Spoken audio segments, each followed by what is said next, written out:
Chapter 489. The phone calls were endless. Just as he finished answering Fang Beibei's call, Song Jiwen's call came in. Laogua, where have you been? When I woke up, you were gone, and I couldn't get through the phone. If it weren't for your things, I would have thought that you had vanished into thin air.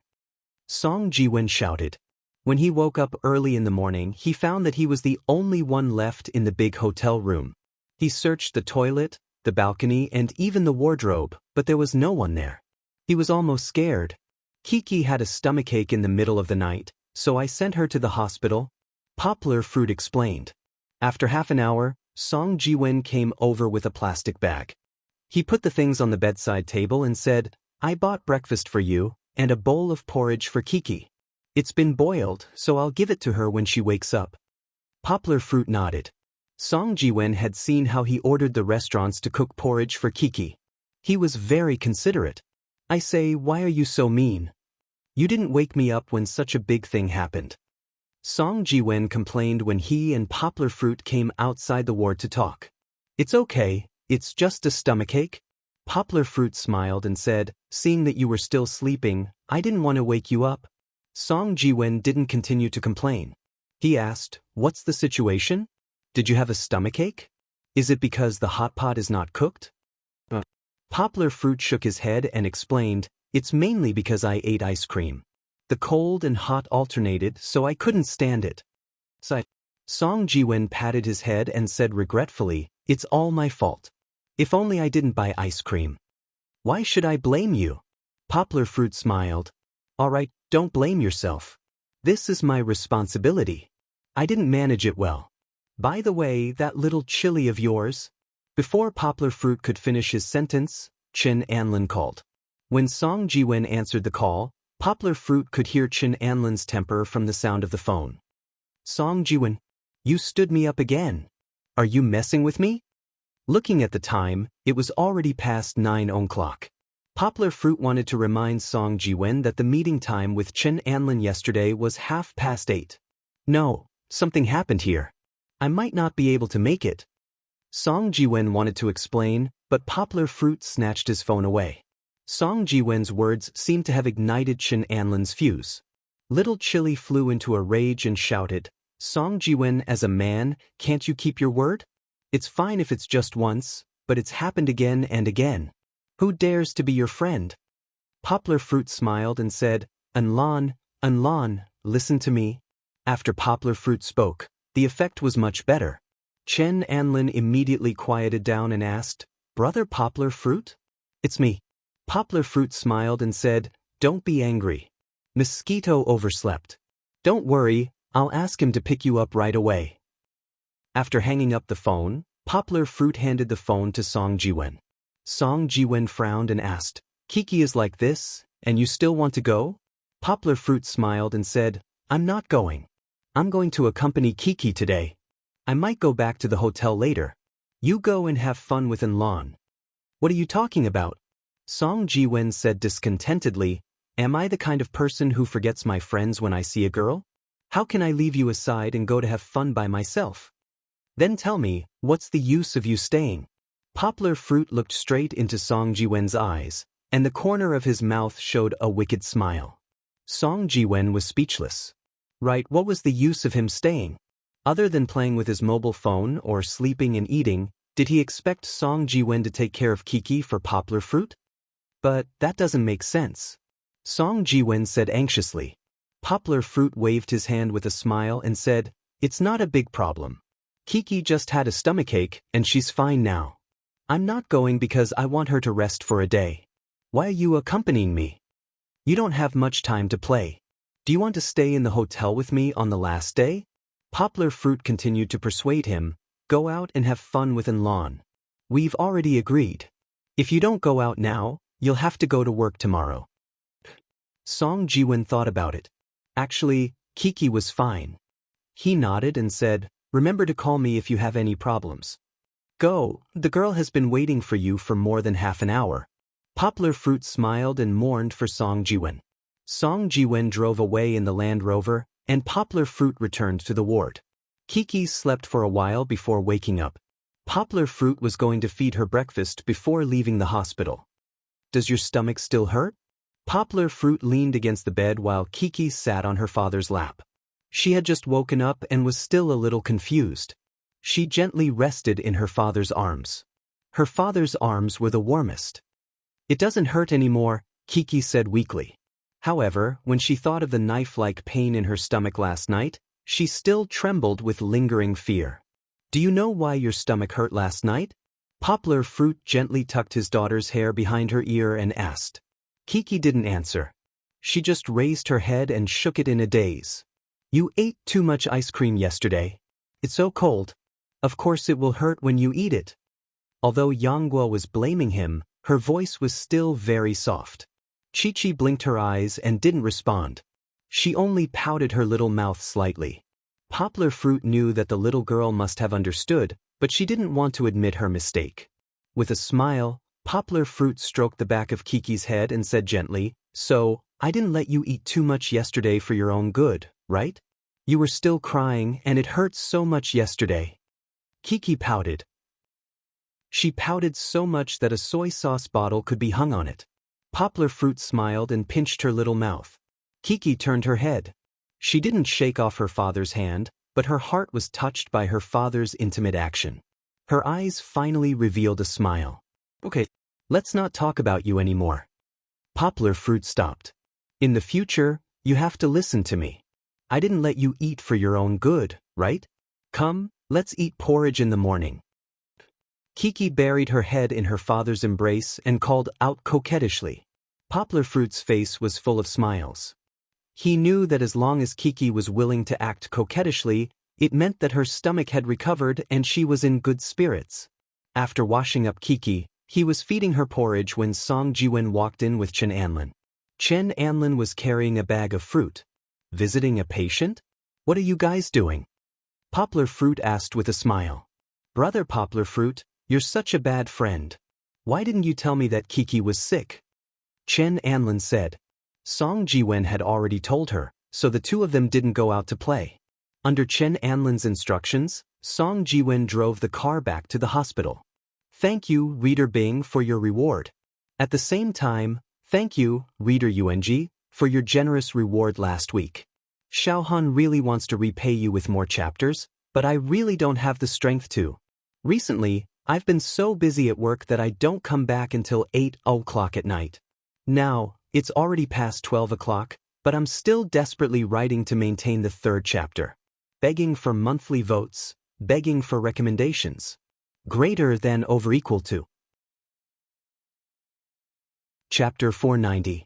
In the end, Song Jiwen and Chen Anlin were persuaded by Poplar Fruit to go sightseeing. Poplar Fruit took Kiki back to the hotel. Kiki's stomach pain had just recovered. Although her physical fitness was the best among her peers, Poplar Fruit didn't dare to be careless. At this time, Kiki's immune system was still a little weak. Poplar Fruit was worried that she would get sick easily in crowded places. So, the father and daughter watched 5 or 6 episodes of Pleasant Goat and Big Bad Wolf in the hotel room. At noon, Fang Beibei called again. She chatted with Kiki for half an hour, and Kiki was very happy. Is your competition a training session? Yanghua asked curiously as she picked up the phone. Yes. It's so annoying. Half of my vacation is gone. Today, Fang Beibei was packing her luggage. In 2 days, she would have half a month of training with the school's representative team. Completely closed training? Poplar Fruit asked. You can't even call? What are you thinking? Fang Beibei laughed. Of course not. It's just training in school. Besides the teacher's lessons, we have our own lives. I'm worried that you'll suddenly disappear. Poplar Fruit laughed. It's so sad. Then you won't call. Fang Beibei snorted and said. Poplar Fruit quivered and immediately replied, I'll call. As long as you like it, I'll definitely call. Ehe, I don't like it. Fang Beibei said, not speaking from her heart. Hearing Poplar Fruit's words, her tone was a little unhappy. At first, Yanghua didn't quite understand why Fang Beibei was dissatisfied. But for some reason, at this moment, it was as if a string in his head had suddenly connected, and he instantly came to a realization. She was too passive. How could he need a girl to give him instructions on such a matter? When do you usually have classes? Poplar Fruit asked gently. I'm afraid I'll disturb you. 9 in the morning and 9 in the evening. There are breaks for lunch and dinner. Fong Beibei said in a low voice. No, it doesn't matter when you call. If I'm discussing a problem with my teammates, just press the call. Why are you so quiet? Poplar Fruit asked curiously. Just now, my mother walked down the stairs and was almost discovered. Fong Beibei stuck out her tongue and said, I'll close the door first. After chatting with Fong Beibei for a while, Poplar Fruit put down the phone. Sitting at the head of the bed, although he was watching cartoons with Kiki, Poplar Fruit was frowning. He was thinking about emotional problems. For Poplar Fruit, who didn't have a high EQ, he rarely thought about emotional problems. Even when he and Lu Yunran dated for 4 years, it was a matter of course. Moreover, they were so familiar with each other that they almost didn't encounter any problems when they went from friends to lovers. Now, Poplar Fruit was facing the problem of making phone calls. Previously, in his opinion, Fong Beibei had been busy preparing for the competition and should be very disgusted with him bothering her. Moreover, he had several calls with Fong Beibei at the end of June, which confirmed this point. Therefore, even if Poplar Fruit had something to do, he wouldn't think of calling Fong Beibei unless it was very important. When we were at the restaurant, didn't Beibei tell me not to call her all the time? Although he had thought it through when he called her just now, compared to Fong Beibei's attitude in the past, Poplar Fruit was a little confused. One moment, she didn't let him make phone calls, and the next moment, she was unhappy because he didn't call. What was going on? To call or not to call? He was so conflicted. Poplar Fruit scratched his head, puzzled. After coaxing Kiki to take a nap, Poplar Fruit picked up the computer and started to search the internet. Didn't they say to look for Baidu if there was a problem? Poplar Fruit searched the internet for people's opinions on this issue. Sure enough, they all supported the idea of boys taking the initiative. Poplar Fruit touched his chin and pondered in his mind.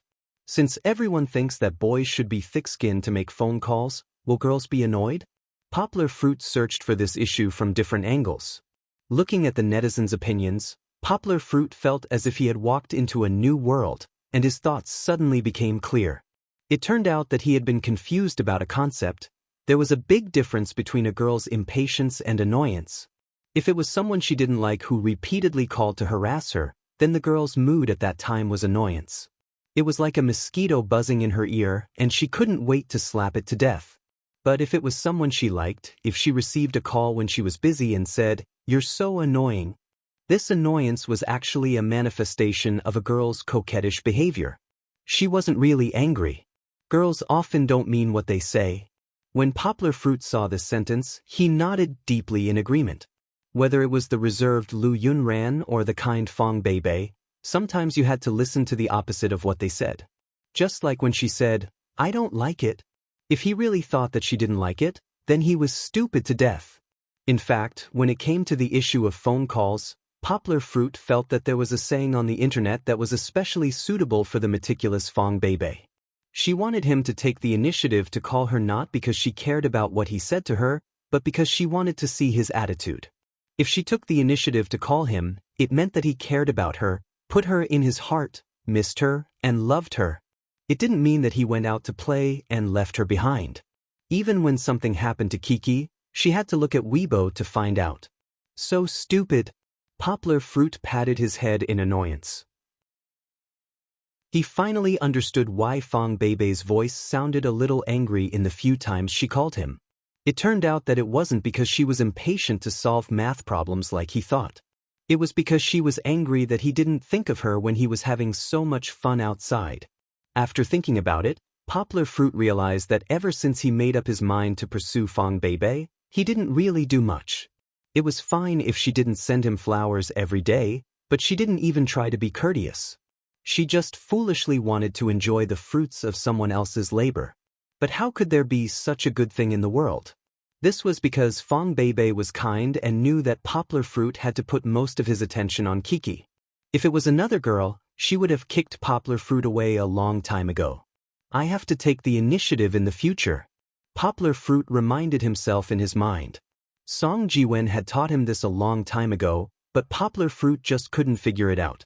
Fortunately, it wasn't too late to change. Poplar Fruit decided to start with the small matter of making phone calls. I need to be romantic. Poplar Fruit was excited. As he searched online, he made up his mind to ask Song Jiwen how to create romance. Good luck. Poplar Fruit, you still have a long way to go to be a qualified boyfriend. Thank you to Shuangyo Bing for your reward, and also to UNG Shuangyo who gave me a great reward last week. Congratulations on becoming a leader. Xiaohan really wants to write more to repay you, but he really can't. Recently, he's been crazy busy at work. He works overtime until 8 o'clock at night. Now, it's past 12 o'clock and he's still working hard to write 3 chapters. Begging for monthly votes, begging for recommendations. Greater than over equal to. Chapter 491. Before 4 o'clock in the afternoon, Song Jiwen and the others came back. Maybe it was because they had to catch the plane, but they seemed to be a little unsatisfied. What's wrong? Is Mount Qingqing so fun? Poplar Fruit laughed and said, it makes me want to go and play. The mountain is just that, but the Taoist heritage there is much stronger than the Qingyang Temple. Even the archway is bigger than the Qingyang Temple. Song Jiwen said, I heard that it's from the Quanzhen sect. I don't know if Yin Zhiping has been here? You only pay attention to Yin Zhiping in the Quanzhen sect? Poplar Fruit asked strangely, and this guy is notorious. Hey, he is the most enviable man in the Return of the Condor Heroes. Song Jiwen said with a sneer, the first night of the fairy ant Xiaolongnu was given to him. If he died under the skirt of a pomegranate, he would be a romantic ghost. Can you show some promise? Chen Anlin gave him a slap from behind and pushed him forward, staggering a few steps. The scenery of Mount Qingqing is really good. Song Jiwen finally said seriously, Laogua, you should go and have a look when you have time. That is the real Taoist holy land, surrounded by mountains and rivers, surrounded by clouds and mist. Unfortunately, we only have half a day to play. Anlan can go again tomorrow. By the way, since it is a Taoist place, did you meet any masters? Poplar Fruit asked curiously. No masters, but wearing a Taoist robe and blindly gesturing one after another. Song Jiwen curled his lips and said, I don't think that is a place for masters. With so many tourists, the real masters don't like to stand there and be seen as national treasures. Chen Anlin agreed with Song Jiwen's point of view. She nodded and said, yes, I won't go again. There is not even a real Taoist on the whole mountain, unlike Wudong, where there are a few masters living in seclusion.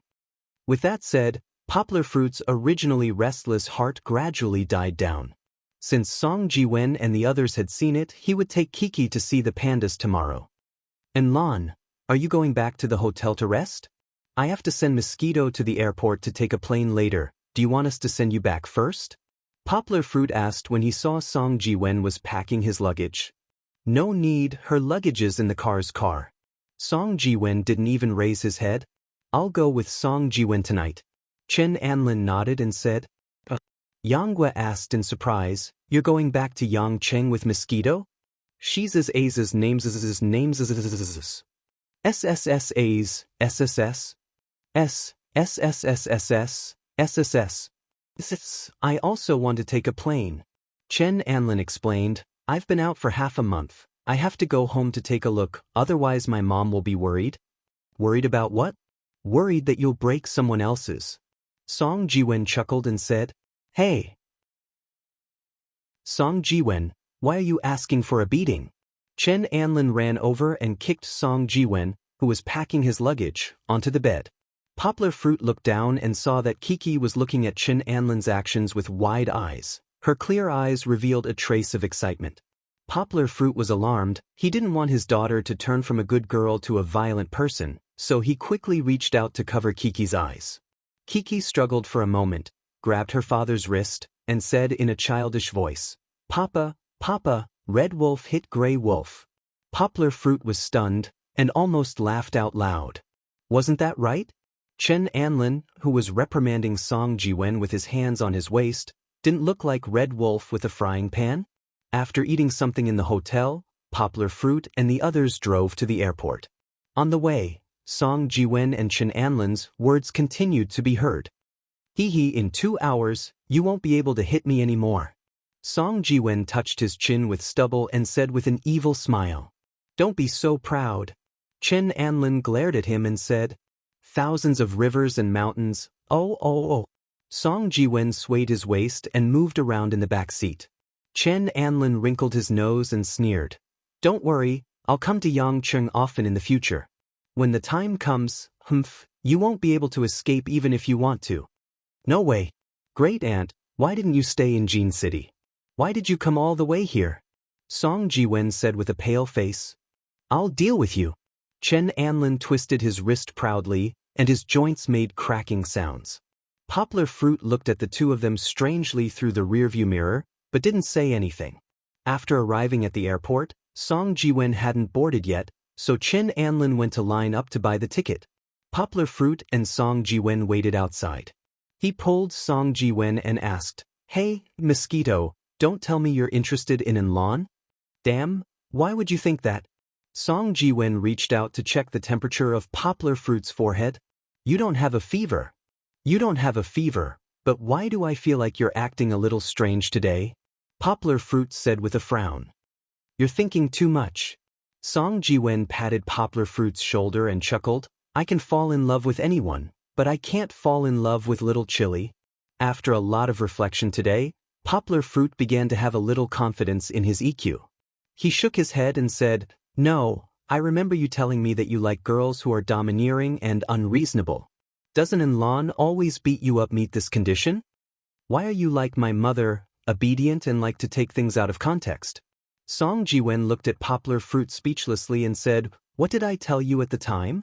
I said that the girl I like is domineering and unreasonable, and she's also cute and lovable. Did you see that? 2 conditions. Lovable? That's not very likely. Poplar Fruit glanced at Chen Anlin, who was standing on his tiptoes in the crowd and sticking his head out to look. He shook his head and said, But she's a cute little bird. She's quite small. Song Jiwen waved his hand in front of Poplar Fruit's eyes to get his attention. He smiled and said, First of all, domineering and unreasonable. I don't mean a woman who hits people for no reason. Domineering and unreasonable, the kind of white-collar goddess who can command the wind and clouds in the business world, who is very charming at first glance. And she's cute and lovable.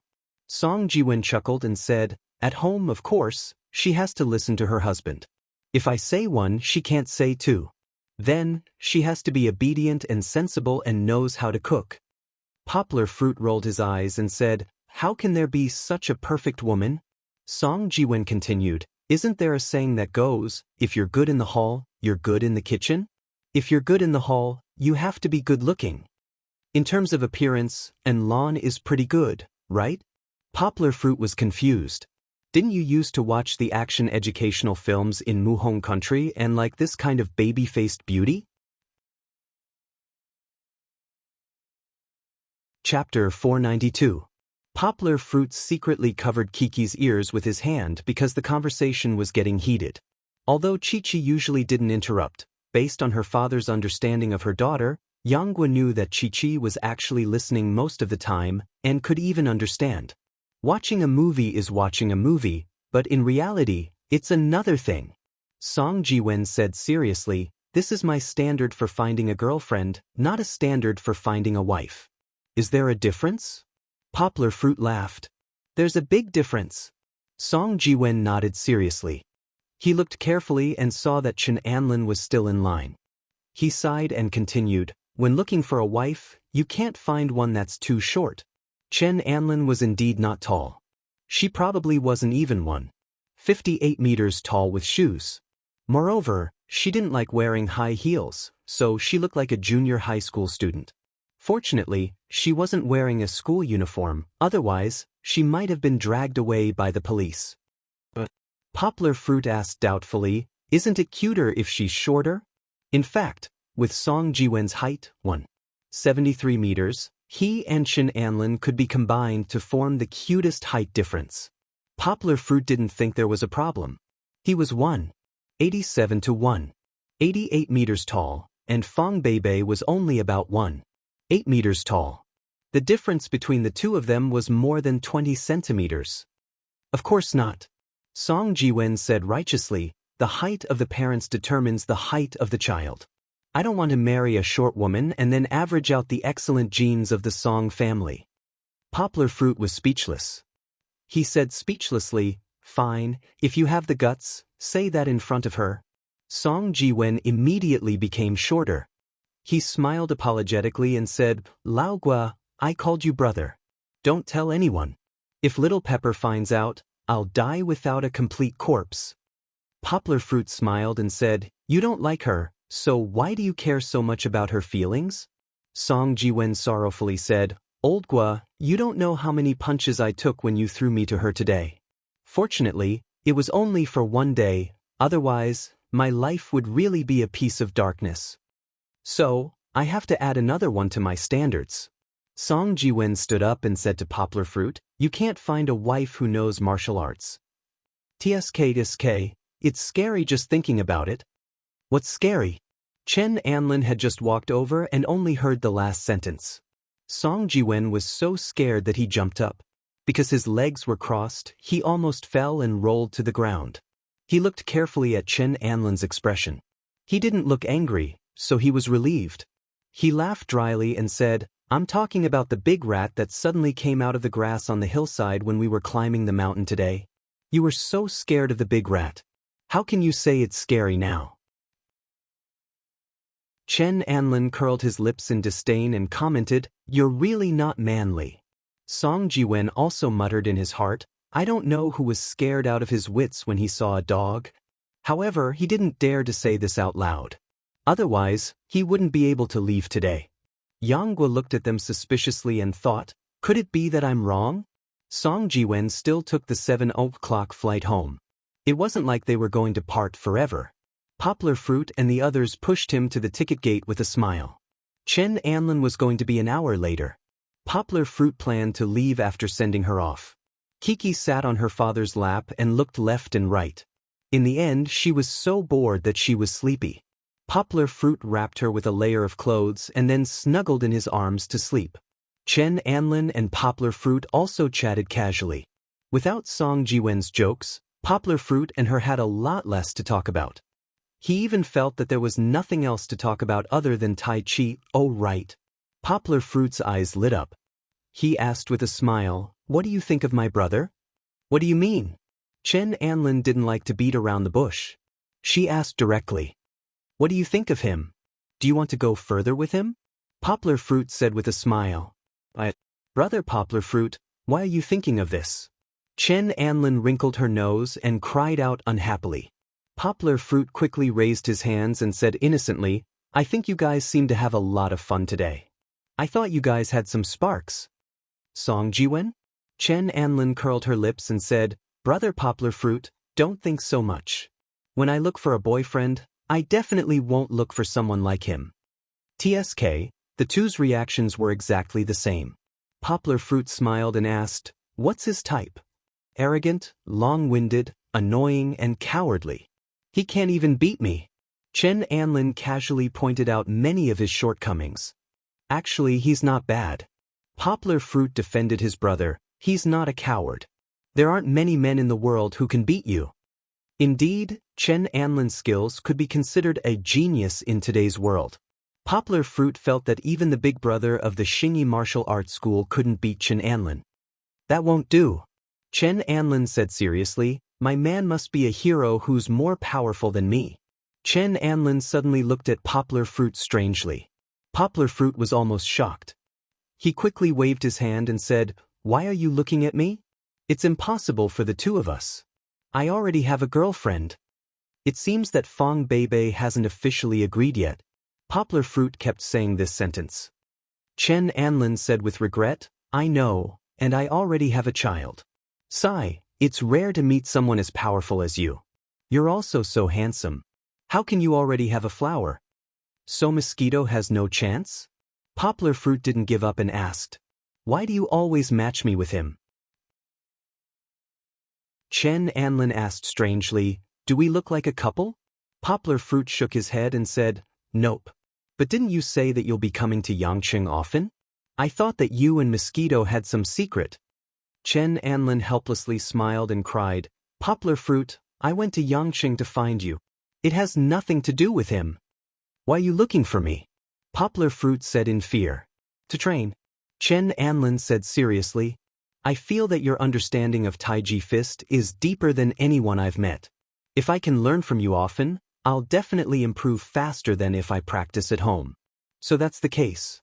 Poplar Fruit looked at the girl who was obsessed with Taiji Fist in shame. Actually, Poplar Fruit was also obsessed with martial arts, but he wasn't as passionate as Chen Anlin. It's fine. Come and find me when you're in Yangqing. Yanghua smiled and said, we can be considered friends. Come to Yangqing, I guarantee that you'll come happily and leave happily. So it turns out that he was overthinking it. Poplar Fruit, who didn't have enough EQ, sighed secretly. Chapter 493. Chen Anlin also left. Back at the hotel, Poplar Fruit suddenly realized that he was alone. A man, a dog, and a sleeping Kiki. However, Poplar Fruit's life goal was to translate and learn, so he was quite used to this kind of loneliness. It was a quiet night until the sun rose. Poplar Fruit didn't have to rush to the next scenic spot. He gave Kiki a bath and slowly dried her hair. He didn't leave until 10 o'clock. The place they were going to today was called the Shu-Du Giant Panda Base. Originally, they were going to the Wulong Reserve. However, considering that the Wulong Reserve was a bit far, and they had to travel a long way to see the pandas, Poplar Fruit chose the panda base recommended by the backpackers. The panda base was about 10 kilometers outside of the city. They arrived in less than half an hour by car.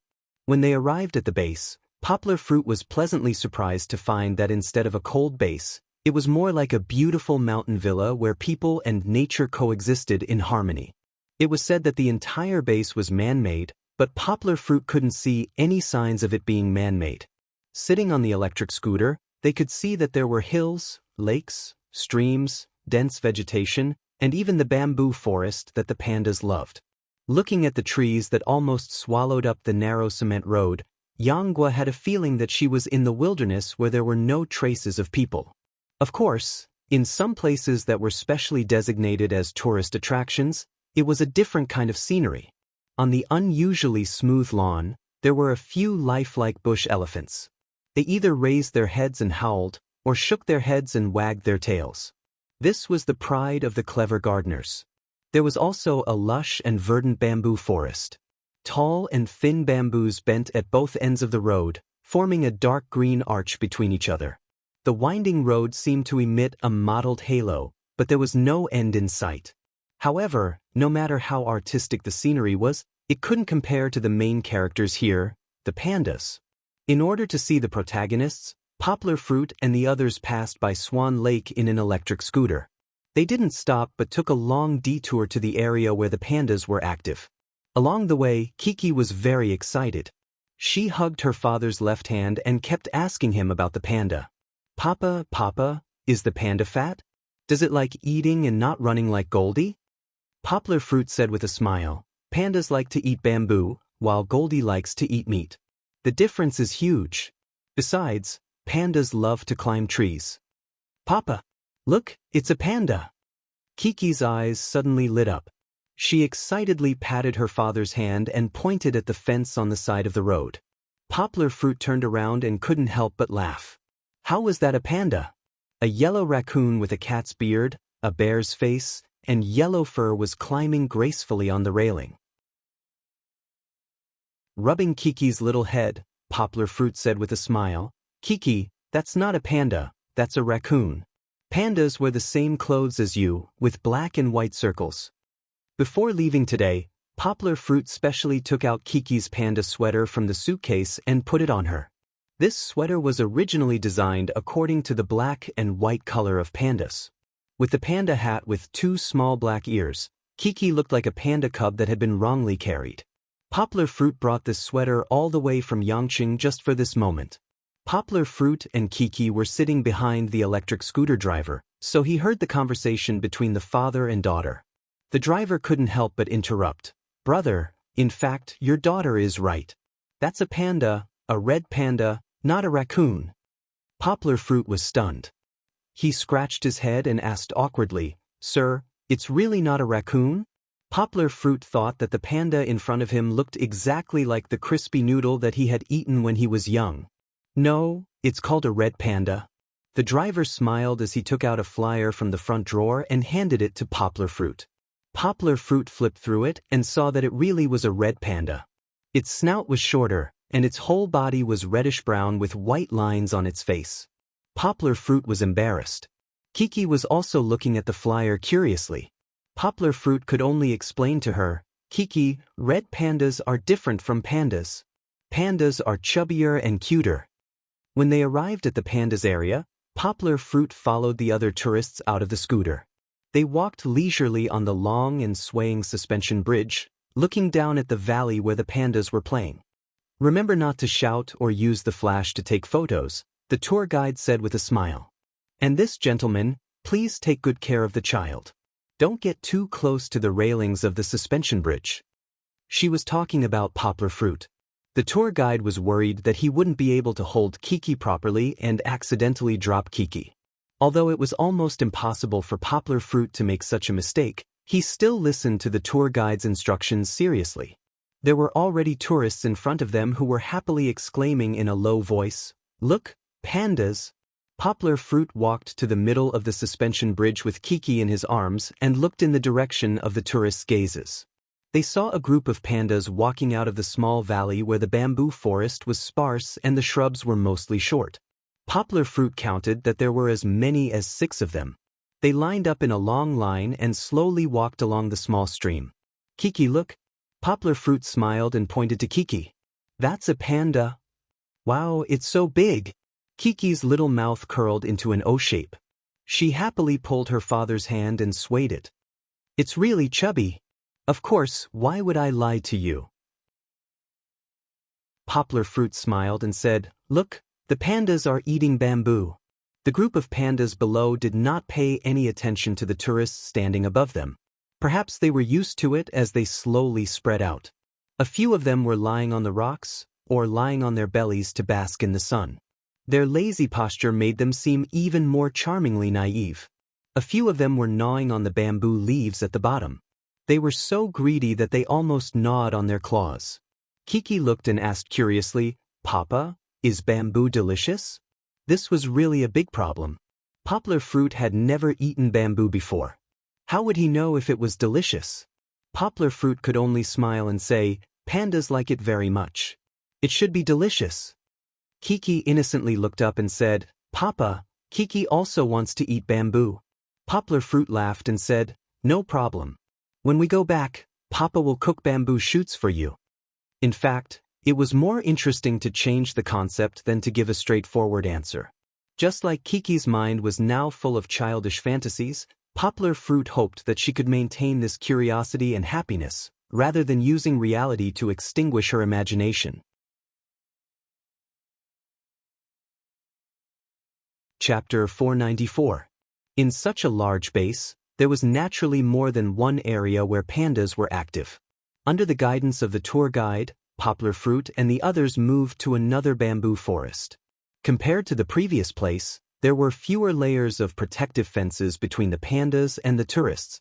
According to the tour guide, most of the pandas here were artificially bred and had not yet recovered their wild nature, so when they saw the tourists, they were very affectionate.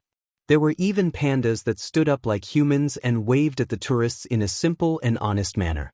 Of course, the tourists were prohibited from having intimate contact with the pandas. It was not because they were worried that the gentle pandas would hurt the tourists, but to prevent the tourists from doing anything excessive to the pandas. This was also for safety reasons.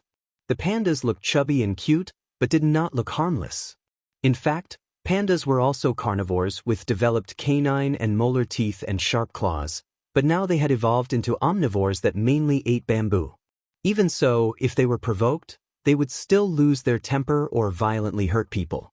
No matter how they were called pandas, they were still bears and not felines. Ha! Poplar Fruit and Kiki stood in the crowd, laughing as they looked at the plump pandas. Suddenly, they heard the tourists' suppressed but happy laughter in front of them. Curious, Poplar Fruit squeezed forward with Kiki in his arms. It turned out that a few pandas were climbing a tree, and one of them had already fallen down.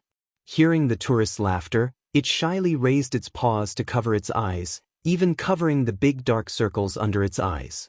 "Papa, the panda, what is it doing?" Kiki pulled Poplar Fruit's collar and asked curiously. "It's climbing a tree." Poplar Fruit smiled and said, "But it fell down." "What's the name of this panda?" Poplar Fruit asked the tour guide next to him. The tour guide asked the zookeeper who was standing in front of the tourists to maintain order. The zookeeper smiled and said, "It's called Pang Pang. Because it likes to eat too much, it grew very, very fat. Now it can't even climb a tree." Kiki bit her finger and pointed at the panda that was covering its eyes shyly and rolling on the ground. She asked in a childish voice, "Papa, why is Pang Pang covering its eyes?" "Because it fell down and felt embarrassed, so it covered its eyes." Poplar Fruit smiled and said. As soon as he finished speaking, the giant panda named Pang Pang let go of his hands and tried to get up from the ground. However, because he was too fat, he struggled a few times before he could sit up. This caused the tourists to burst into laughter again. Chi-Chi cared for the giant panda with compassion and asked innocently, "Papa, Chubby isn't shameful. Look, Pang Pang's eyes are black. Did it fall down?" Kiki had fallen down once before, and there was a bruise on her small arm. It hurt when she touched it. Although Poplar Fruit used his internal strength to dissolve the blood stasis at night, the pain during the day still left a deep impression on her. Poplar Fruit laughed and said, "No, Pang Pang's eyes have always been black. Look at the panda on the tree, it's also black." Kiki nodded doubtfully. Obviously, Pang would not give up just because of one failure. It stubbornly climbed up the crooked tree, and then slowly climbed up with its claws on the bark. Poplar Fruit held Kiki's small hand and said with a smile, "Kiki, look, Pang is climbing the tree again. Do you think Pang can climb up this time?" Chi-Chi's eyes were wide open as she stared fixedly at Fatty. After hearing her father's question, she nodded resolutely and said seriously, "Yes. Pang is very powerful." Pang seemed to be fatter than the other pandas. He didn't know how Kiki could tell that it was very powerful. Poplar Fruit smiled and rubbed his daughter's hair. He didn't refute her. The tourists all stopped and watched with interest as the fat panda climbed the tree for the second time. The people in front of them were crowded. Poplar Fruit was worried that his daughter couldn't see it, so he raised Kiki on top of his head and let her sit down on his neck. Pang's climbing process was not easy. It was quite thrilling, like a suspense movie. In the middle of it, it didn't hold on firmly once. Its body flipped and it almost fell from the tree again. The tourists all exclaimed. Poplar Fruit also clearly felt that Kiki's grip on his hair instantly increased because of worry. However, Pang actually used its fat bear claws to hold on to the trunk. It swung in the air and still didn't fall. After struggling for a while, it finally bent its body and lay back on the trunk again. Pang is very powerful. Poplar Fruit didn't need to look. When he heard Kiki say this, he could picture Kiki's happy face with her little head held high in his mind. This action was definitely learned from Fong Beibei. The two were like twin sisters, and their expressions were becoming more and more similar. However, this chubby and charmingly naive panda was definitely a black-bellied person. Yanghua held back her laughter as she watched it climb up the crooked tree with difficulty. Then, with a slap of its paw, the panda that had occupied the most comfortable position on the tree branch at the beginning was pushed down. Seeing this funny scene, the tourists burst into laughter again. Chi-Chi was also amused and giggled, her eyes revealing the light of joy. However, after a while, the panda that was pushed down climbed up the tree again. It confronted and wrestled with Pang on the trunk. In the end, the two pandas hugged each other and rolled down. "This is wrong." Poplar Fruit took the opportunity to educate Kiki. Children should love each other. Kiki can't learn from Pang and fight. Finally, they came to the base's hospital. The various facilities in the hospital were like a human's obstetrics and gynecology building. In fact, this was indeed a breeding base for newborn panda cubs. The breeding of giant pandas was very cruel. In the wild, if a mother panda gave birth to two cubs, one of them would be abandoned to ensure the survival of at least one of them. Therefore, the giant panda base had to take up this responsibility and use artificial breeding methods to raise every single panda cub as much as possible. Through the glass window, Poplar Fruit and the tourists saw that the panda cub lying in the crib was already a few weeks old. Although its black hair was still a little light, it looked much cuter than a naked newborn panda cub. In this place, Chi-Chi was basically in a state where she saw her favorite toy.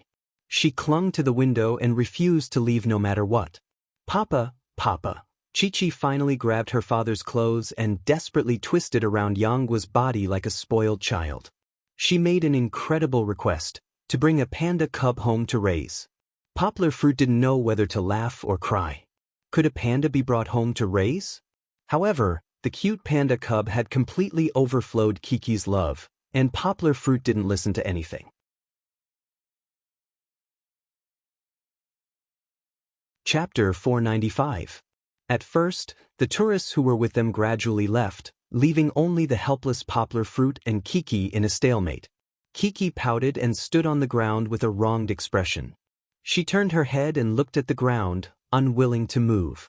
Poplar Fruit was helpless. He pondered for a long time before squatting down again and saying to Kiki, "Kiki, it's not that Daddy doesn't want you to bring the baby panda back, but if we bring it back, we won't be able to raise it. Kiki will share Granny with Chubby Fatty." Kiki twisted her body and looked at her father pitifully. She even gave the baby panda a name. Of course, it wasn't very creative. It was just an extension of the name of the panda that climbed the tree previously. But pandas eat bamboo. We don't have bamboo at home, so we can only drink Granny. The baby panda won't grow up.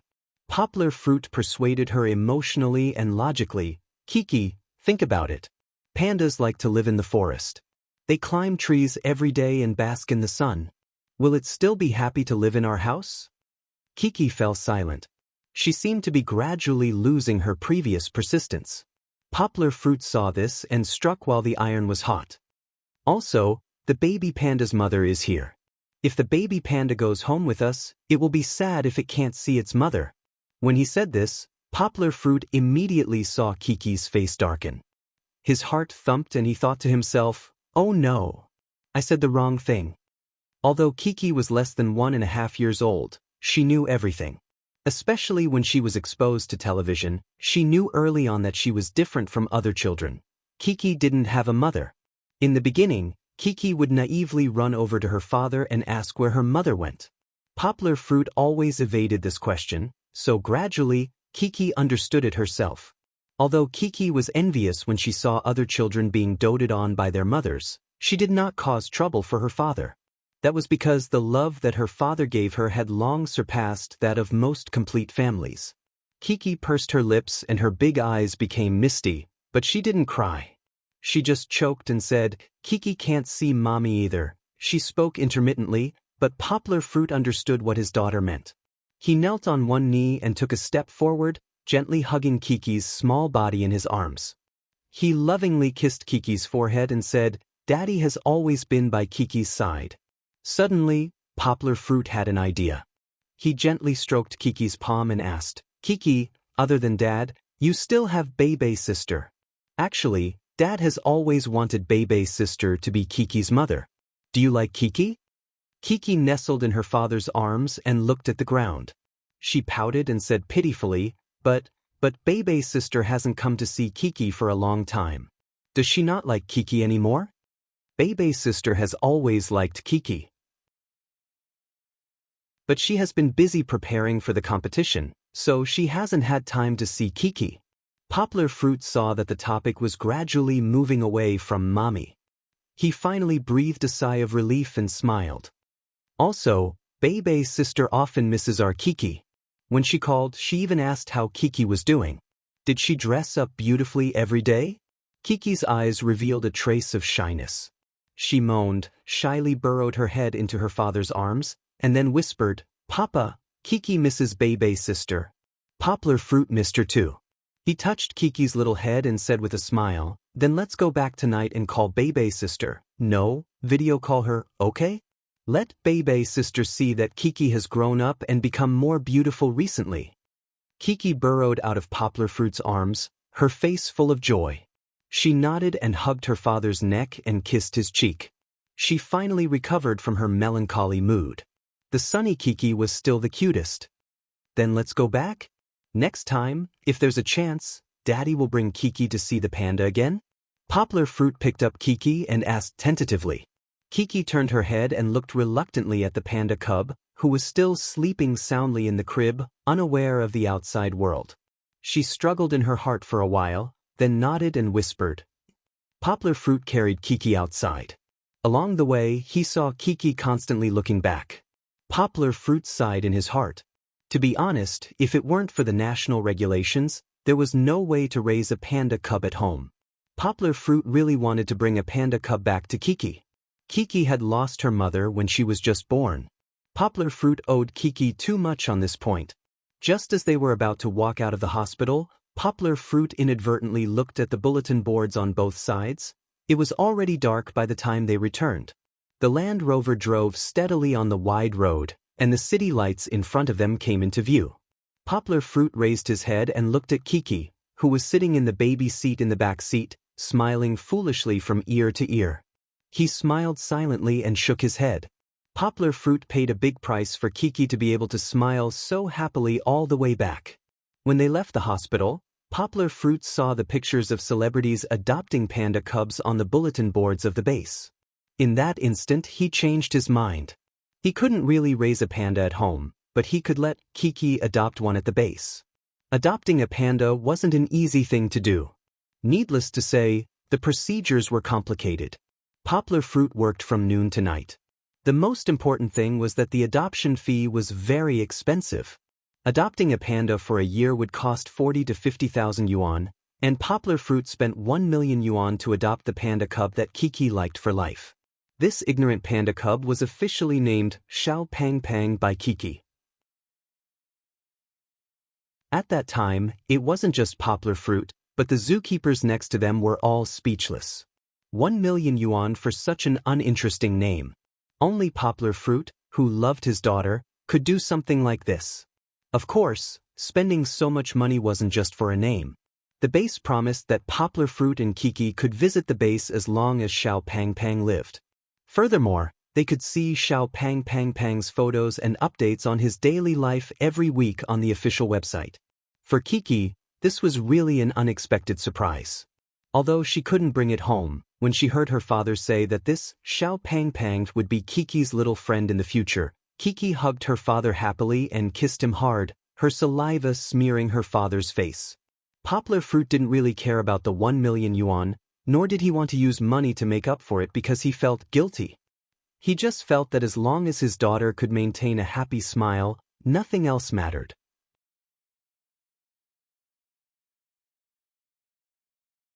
Chapter 496. The hole that I dug with more than 1 million words is finally starting to be filled. Yang Guo's state of mind was very good. It could be said that the 1 million that he had donated didn't make him feel worried. The next day, he took Chi-Chi and Gold to play in the streets of Shudu City as if nothing had happened.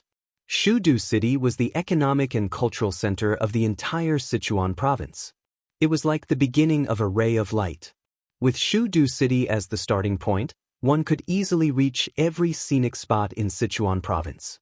There was no need to even mention the fun places like Jizhegu and Dujianjian that they had planned beforehand. Now, Yang Guo excitedly covered all the places she had visited with the map of delicacies she found online. Just like that, a leisurely trip went by for a week. Compared to the hurried trip with Song Jiwen, Poplar Fruit could be said to be very comfortable this week. He did not have to drive overnight, did not have to look around, and could even take a lot of photos to stimulate Song Jiwen, who had already started work again. However, after a week of traveling, Poplar Fruit looked at the time.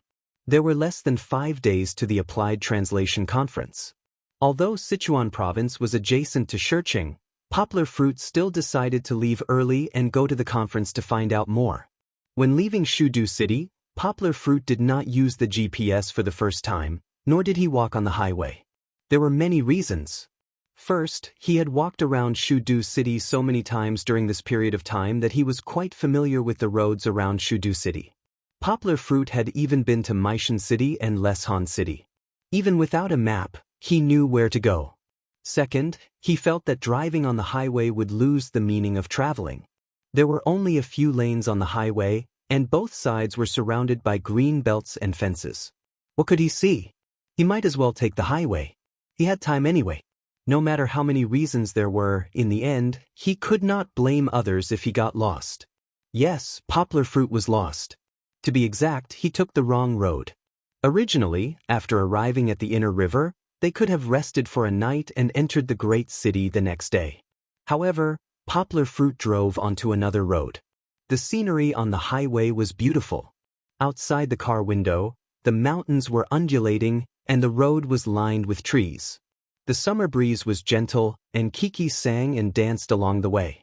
This caused Poplar Fruit to forget to pay attention to the signs by the roadside.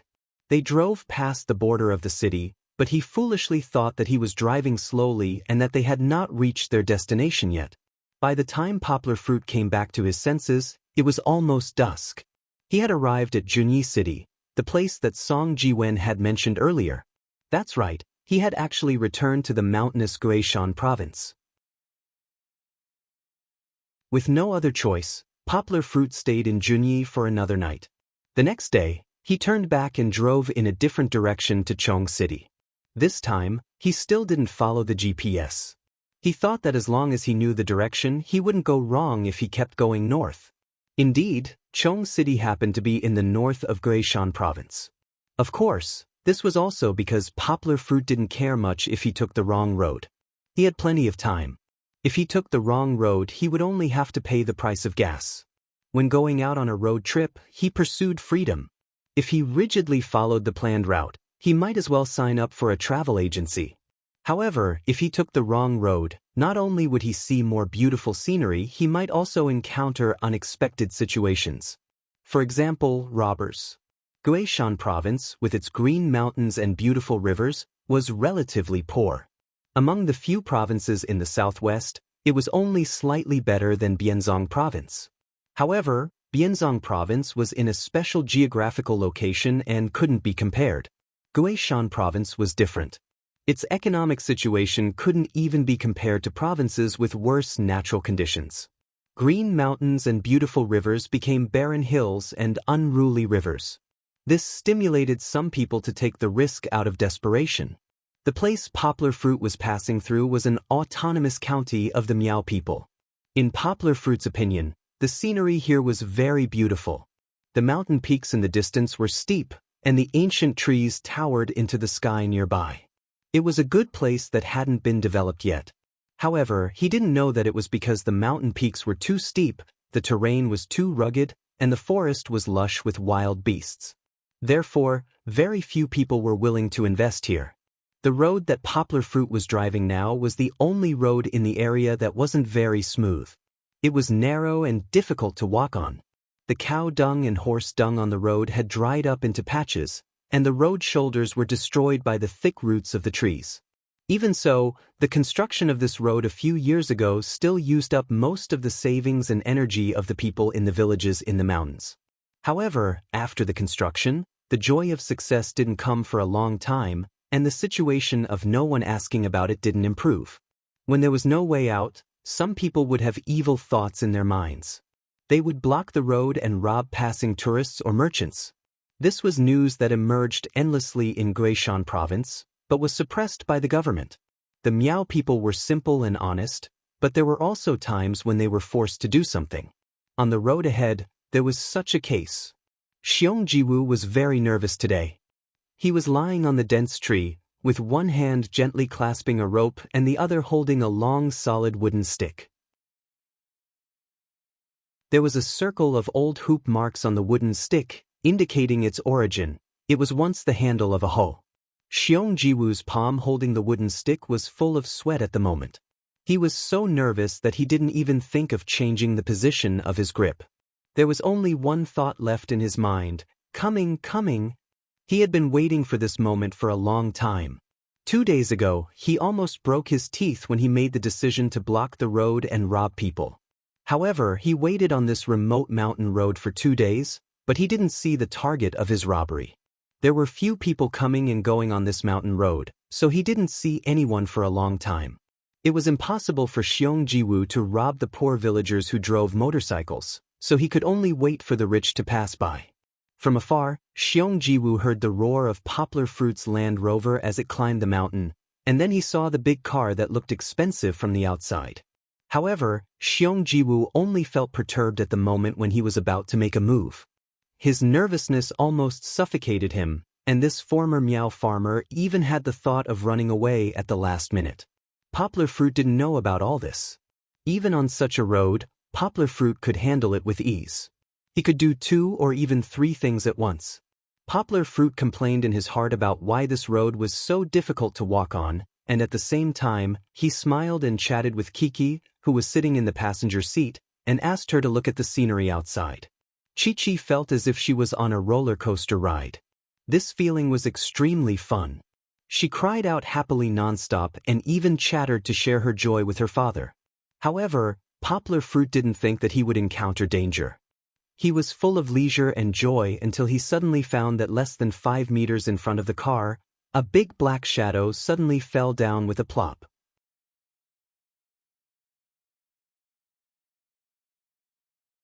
Chapter 497. The thing that fell was black, very big and very heavy. It scraped a lot of branches and leaves as it fell. With a bang, it smashed a hole in the ground. It happened so suddenly that Poplar Fruit didn't even have time to see what fell. It was very likely that it was a rock, but it wasn't the time to pay attention to it. Before he could scream, Poplar Fruit turned the steering wheel almost subconsciously. However, the distance was too close. When the big rock fell, it was only about 5 meters away from the front of the car. No matter how slow Poplar Fruit drove, no matter how fast he turned the steering wheel, he couldn't move the Land Rover's huge body away from the big rock. With a loud bang, Poplar Fruit felt the left side of the car hit the big rock. Before Poplar Fruit could figure out what was going on, because he turned the steering wheel and stepped on the brakes too quickly, he accidentally stepped on the gas pedal, causing the car to skid. The car suddenly jumped and crashed into a big tree on the right side of the road. The big trees here were not comparable to the fast-growing trees in the city's greenbelt. No matter how strong Poplar Fruit's Land Rover was, it was like an egg hitting a rock in front of a big tree that required 5 or 6 people to wrap their arms around. This sudden crash was even more serious than when it was hit by the big rock. The car lights were broken, the front of the car was dented, and the front windshield was broken. Poplar Fruit only felt his body being thrown by inertia, and his whole body fell towards the steering wheel. At that moment, there were only 2 words left in Poplar Fruit's mind: Kiki. After the accident, Poplar Fruit's first concern wasn't himself or the expensive Land Rover, but Kiki, who was sitting in the passenger seat. Although Kiki was protected by the baby safety seat, Poplar Fruit had never been in an accident before, so he didn't have any confidence in the safety of the baby safety seat. In this extremely dangerous situation, the Poplar Fruit showed an astonishing reaction speed. The moment the car hit the tree, it was as if time had been stretched out. Even 0.1 seconds felt as long as 10,000 years. Poplar Fruit quickly reached out his slender right hand. Although his body couldn't resist the inertia, his hand was able to block Kiki's path, preventing Kiki's body from moving forward again. Bang! A white airbag rapidly expanded in front of Poplar Fruit's eyes. The safety of the Land Rover was reflected at this moment. The airbag's response was very fast. Before Poplar Fruit hit the steering wheel, the airbag had expanded so much that it almost filled half of the driver's seat. Poplar Fruit's face was completely sunk in. Stinks. That was his first thought. The second feeling was that he couldn't breathe. The whole space seemed to be blocked by the front airbag and the side airbag. Poplar Fruit's head was so deep that he couldn't lift his head to breathe. In fact, the impact wasn't very serious. Because of the mountain road, Poplar Fruit had been driving at less than 20 kilometers per hour, and the last step on the accelerator didn't cause too much danger. However, the airbag that had just protected Poplar Fruit seemed to have become a hindrance at this moment. Because it had expanded too much, Poplar Fruit's upper body could barely move. Poplar Fruit knew that the one in the most danger now wasn't him. It was Kiki, whose body was the most fragile. He didn't know if Kiki was hurt because of the crash, but the airbag was covering Kiki's little face. If it wasn't released in time, Kiki would be in danger of suffocating.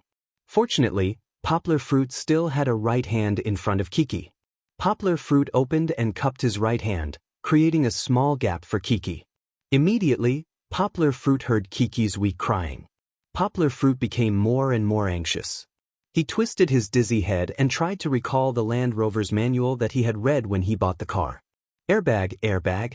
It took Yonggwa a lot of effort to find the page about the airbag from the memory that she had only briefly scanned through at that time. Poplar Fruit turned his head and found that the airbag had gradually deflated. He also regained his ability to move. That's more like it. Poplar Fruit laughed at himself. How could the manufacturer not consider this problem? He used his left hand to push open the airbag in front of him and turned to look at Kiki. Kiki was actually very safe. With the safety seat belt and the protection of her father's palm, she was sitting in the same position as Mount Tai. It was just that the scene just now was too sudden, and Kiki was also frightened. Turning her head, Kiki pouted and kept sobbing. She aggrievedly reached out her hands to seek comfort from her most trusted father. Poplar Fruit quickly unbuckled his seat belt, stepped over the middle of the armrest area, and rescued his daughter from the safety seat. Poplar Fruit hugged the somewhat frightened Kiki in front of him and kept patting her back and comforting her with words. At this time, he took a peek at the situation of the car.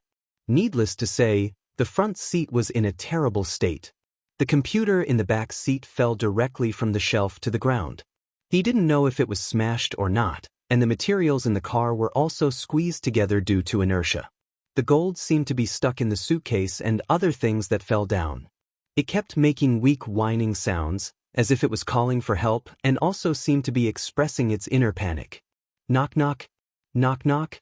Suddenly, there were a few knocks on the car window. Poplar Fruit turned his head in surprise and saw a dark and thin man standing outside with a strange expression. The man standing there was Xiongjiwu. When he pulled the trigger and threw the stone down from the tree, it was already a little late.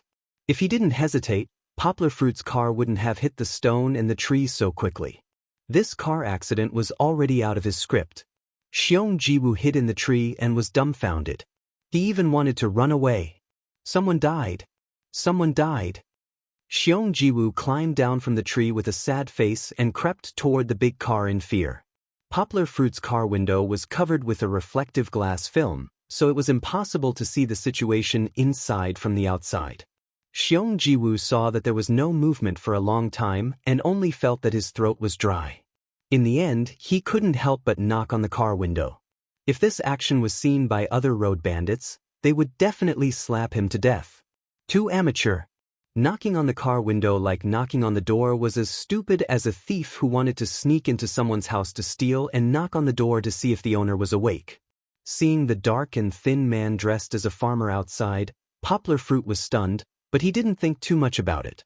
He thought that the farmer nearby heard the sound of the car accident and rushed over. Poplar Fruit still didn't understand what was going on with the main culprit, Big Stone. Until now, he still thought that his car accident was an accident.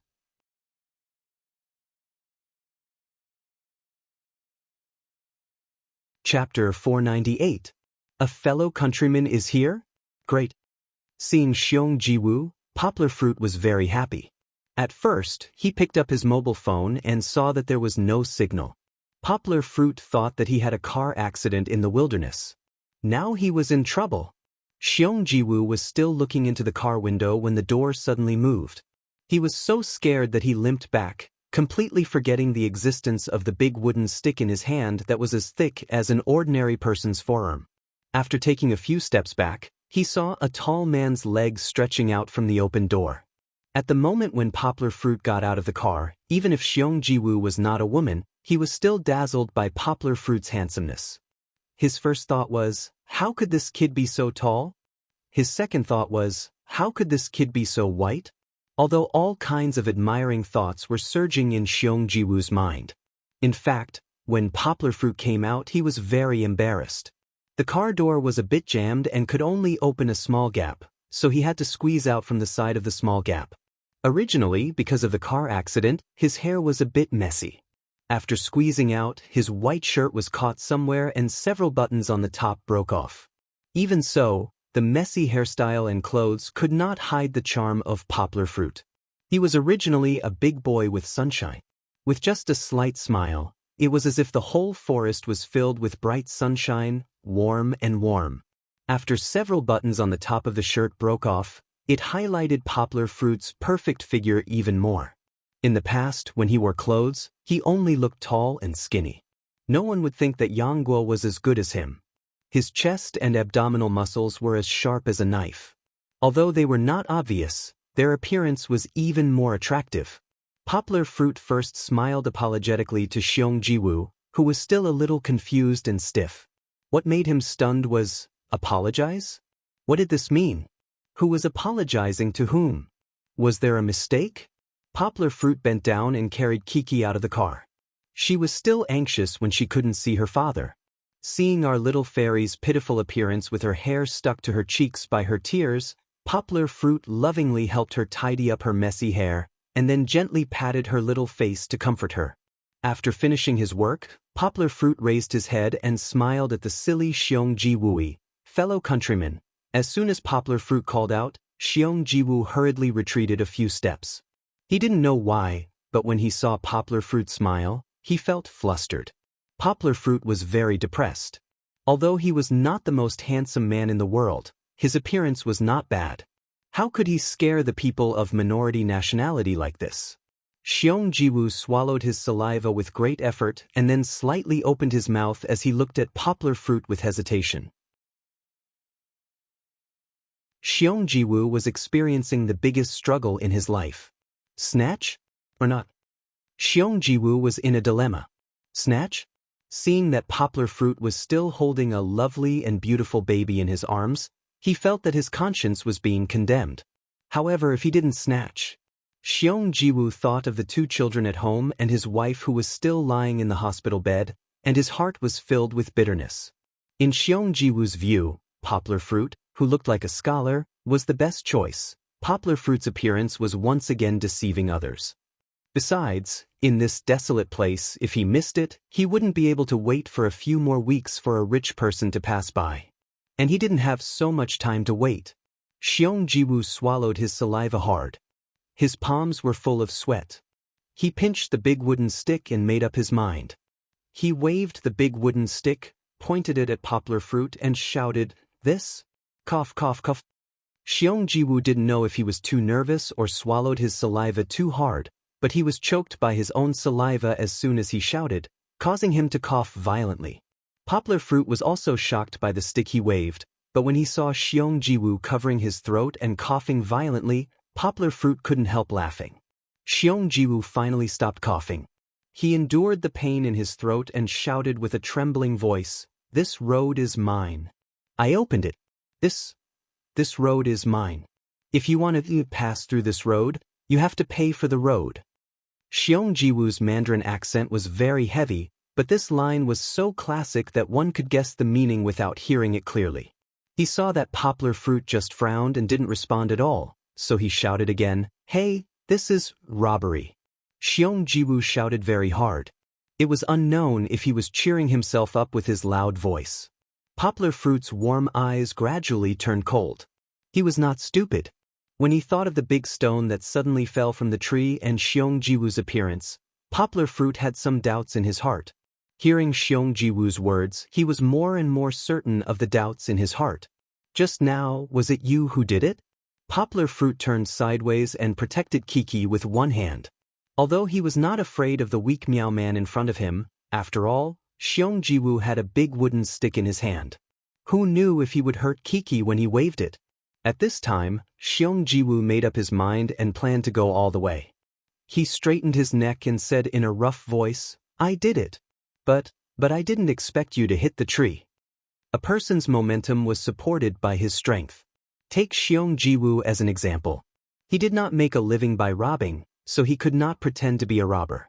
In the beginning, he still had the courage to speak, but in the end, he was busy explaining himself. The momentum that he had pretended to be good collapsed in an instant.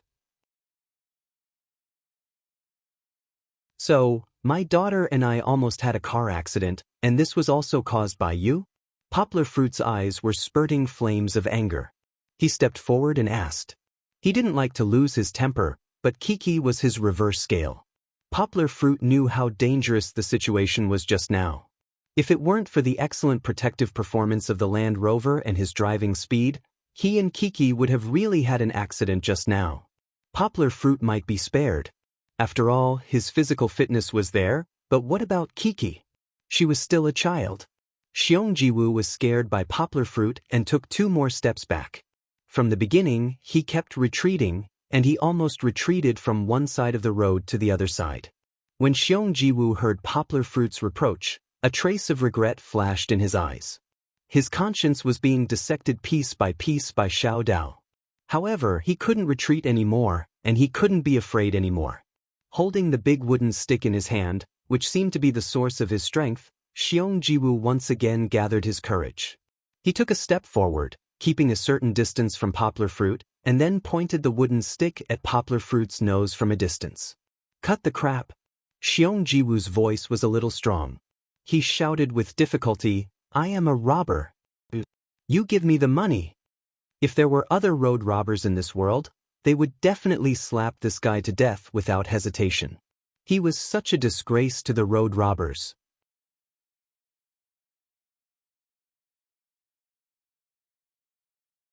Chapter 499. Poplar Fruit was so angry that he wanted to laugh. He could see that the Meow Man in front of him, who was dressed like a farmer, was not very agile. His left leg was lame and he was swaying when he walked. Poplar Fruit really could not figure out where his confidence to rob him came from. In fact, Xiongjiwu did not dare to hit him with the wooden stick. With Kiki there, he was a little afraid of hitting the rat for fear of breaking the vases. Even if Kiki was not there, he would not be able to get over hitting people with a wooden stick. So he was just playing psychological warfare. In Xiongjiwu's impression, the people in the city were very delicate and afraid of pain and death. It was very likely that they would be frightened by his stick, so he could rob the money without having to do anything. However, he met Poplar Fruit. Xiongjiwu probably did not expect that the first time he came out to commit a crime and waited for 2 days before he made up his mind to rob the target was actually a kung fu master. Why did you choose us? Poplar Fruit asked softly. This question made Xiongjiwu stunned for a moment, and his attention, which had been tightly guarded, became a little absent-minded. Poplar Fruit had been waiting for this moment. Although he disdained to care about Xiongjiwu, Kiki was in his arms, so Poplar Fruit could not be careless. Seeing Xiongjiwu's eyes drifting, Poplar Fruit suddenly jumped, and his left hand stretched out like a snake coming out of a hole. Before Xiongjiwu could react, Poplar Fruit's wrist turned in the air, and the other end of the big wooden stick was tightly clasped between his thumb and forefinger. Xiongjiwu was shocked. He wanted to pull back and grab the big wooden stick back. However, at this time, a huge force came from the wooden stick, which he could not resist at all.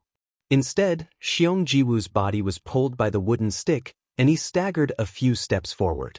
He did not know if it was because of his inconvenient left leg, but Xiongjiwu groaned and fell in the middle of the road. At this moment, it was obvious who had the upper hand. The wooden stick had also changed hands. Poplar Fruit's eyes were filled with murderous intent. He turned his left wrist forcefully, and the thick and long wooden stick turned into a beautiful stick flower in his hand. It could be said that Poplar Fruit hated Xiongjiwu to the core for causing him and his daughter to encounter such a great danger. Without the slightest hesitation, he waved the wooden stick and swung it in a big circle in the air, about to hit Xiongjiwu. Kiki's sudden sobbing in her father's ear made his left hand move sluggishly. The wooden stick that was ready to be used was stopped by him. Poplar Fruit hurriedly turned to look at his daughter and asked anxiously, Kiki, what's wrong? Kiki stretched out her 2 small arms and hugged her father's neck with all her strength. She was scared and said with a sobbing tone, Papa, don't fight, okay? Kiki is so scared. In fact, it was the first time that Kiki had seen Poplar Fruit's ferocious expression because of anger. She was a little scared. However, no matter what Poplar Fruit had become, in Kiki's heart, her father would always be her closest and most beloved patron saint. That was why Kiki had the courage to hug her father and not let him do anything wrong again. Poplar Fruit looked at the pitiful Kiki with tears on her face. Her two big eyes were filled with uneasiness and worry at this moment, which made the angry Poplar Fruit's heart suddenly soften. He not only stopped the movement of his hand, but also threw the big wooden stick in his hand far away. "Don't be afraid. Papa doesn't fight." Poplar Fruit gently combed Kiki's hair on the tips of her ears and said with a smile, "If Kiki doesn't like it, Papa won't do it." Her father's intimate and warm tone was like a spring breeze that dissolved the iciness and unfamiliarity brought about by his previous expression. Chi-Chi became happy again, and her cloudy mood turned sunny all of a sudden. She even left a wet and loving kiss mark on her father's handsome face. After Xiongjiwu's stick was snatched away by Poplar Fruit, he fell to the ground, and there was only one thought left in his mind: he was dead. If it were him, he would not show mercy to a road bandit who wanted to rob him a few seconds ago. Hearing the sound of the wooden stick breaking through the air, Xiongjiwu closed his eyes in despair, waiting for the sharp pain of the wooden stick falling down. However, the wooden stick did not fall as expected. In a trance, Xiongjiwu heard the voices of Poplar Fruit and Kiki, and then heard the sound of Poplar Fruit throwing the wooden stick far away. He breathed a sigh of relief and fell to the ground powerlessly. Poplar Fruit had just given him too much pressure. Even if he fell to the ground, his back was wet with sweat, and his navy blue jacket was stuck to his body. After a long time, Xiongjiwu lowered his head and got up from the ground. Today's robbery was a failure. Although he had not been caught by Poplar Fruit yet, did he still need to be caught? Xiongjiwu's left leg was congenitally deformed. It was not obvious from the outside, but he could not walk with strength. He could only limp as a crutch. Without his biggest reliance, the wooden stick, Xiongjiwu could not even beat a rural woman, let alone the young man Poplar Fruit who could dodge his wooden stick empty-handed. He couldn't beat him, and he couldn't run away. Now, Xiongjiwu was in the state of being a fish on a chopping board. Poplar Fruit promised Kiki not to fight again, but it did not mean that Poplar Fruit would let Xiongjiwu go. He was still angry. On the one hand, he and Kiki were in danger. In any case, he could not let Xiongjiwu go easily. On the other hand, his beloved car was damaged. The front of the car was in a mess. He did not know whether the engine was damaged or not, but the headlights and windshield were smashed. Then, there was also a problem with the door. Poplar Fruit knew that it was impossible for his Land Rover to go on the road again without a major repair. At this time, Poplar Fruit remembered that Goldie was stuck in the rear compartment. He carried Kiki to the rear compartment and opened the back door. After opening the door, Poplar Fruit was stunned for a moment. Then he smiled. Goldie was really lucky. It was coincidentally stuck in a small space. Although it could not move, because several suitcases and supply bags were just right around each other, the small space was still solid and did not collapse. Seeing its master appear, Goldie whimpered twice. It could not even wag its tail. The whole dog was clamped into a ball with its hands and feet tied. Poplar Fruit quickly pulled the luggage bag above, then pulled open a suitcase. Goldie shook a little and got out. It quickly jumped out of the rear compartment and whimpered with lingering fear. It desperately rubbed against Poplar Fruit's shoes. Just when Poplar Fruit rescued Goldie, Xiongjiwu's eyes moved. He wanted to take the opportunity to escape. But after looking at the surrounding terrain, Xiongjiwu lowered his head in disappointment. On this section of the road, there were bushes that could not be climbed over, and on the other side was the forest where Poplar Fruit had crashed. It was impossible to escape. Then, there were only two directions left on the road to escape. However, with his crippled left leg, how could he possibly escape? At first, Xiongjiwu chose this area because he thought that he could use the terrain to prevent the other party from escaping. He did not expect that he would end up digging such a big hole for himself. "Hey, don't play dead there." Poplar Fruit came over and pointed at his car impolitely. "Look at what you have done."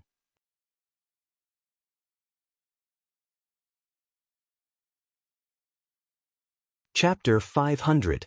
If it were any other time, Poplar Fruit wouldn't have said such harsh words, but today was different. Xiongjiwu had caused Poplar Fruit and Kiki to be so miserable. Poplar Fruit was so angry that he didn't beat him with a stick. Did he want Poplar Fruit to be kind to him? Xiong Jiwoo was surprisingly calm at this time. He didn't panic like he did at the beginning of the robbery. He lowered his head and asked in a low voice, "What do you want?" Poplar Fruit was a little angry and amused.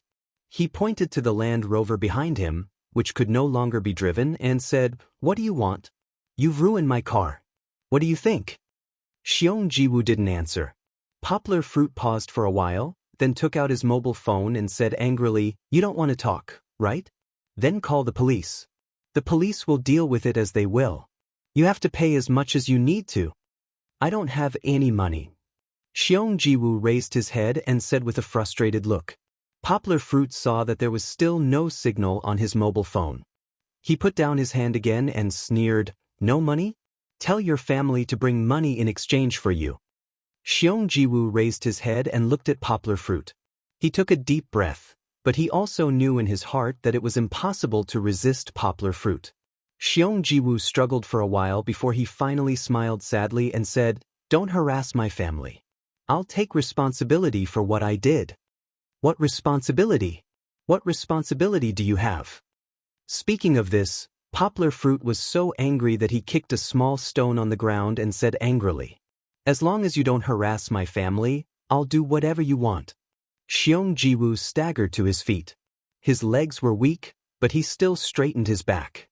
His eyes were full of reluctance and worry, but he resolutely said, "If my death can be exchanged for your forgiveness, I can jump off the mountain now." Xiong Jiwoo's expression showed that he was not joking. He actually struggled and limped up the mountain, dragging one of his legs. It seemed that he wanted to climb over the bushes and jump to end everything. Poplar Fruit was really shocked by Xiong Jiwoo's desperate action. He frowned and shouted, "Hey, what are you doing? I didn't say I wanted you dead." Xiong Jiwoo's crime was very serious, but it did not warrant death. Poplar Fruit also did not have the right to decide a person's life and death, nor did he have the cruel thought. Xiong Jiwoo looked back at Poplar Fruit and said desolately, "I don't have any money to compensate you. I really don't. If you force me, I can only apologize with my death." I say you're really something." Yanghua was flustered and exasperated as she scolded, "Why do you always think about death? Do you have a family? Have you ever considered them? If you die, what will happen to them?" No matter how he looked at it, Xiong Jiwoo was at the age of being a father. The age of being a father here was not a strange existence like Poplar Fruit. Xiong Jiwoo looked nearly 40 years old. If he were to get married and have children at the age of 20 to 30, his children would be about 10 years old. Poplar Fruit was a father himself. He had also experienced life and death, so he knew the importance of a complete family. Whether it was a father or a mother, if one of them was missing, the sky in which the child grew up would be less colorful. Therefore, Poplar Fruit wanted to make Xiong Jiwoo give up the idea of killing himself by reprimanding him.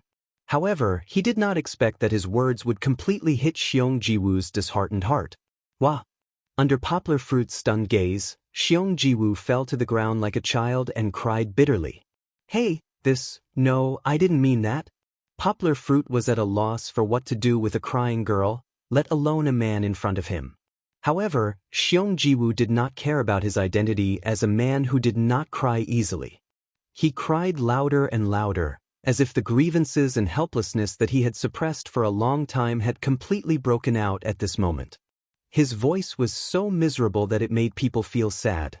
Kiki, who was squatting beside Goldie, heard the cry resounding through the valley.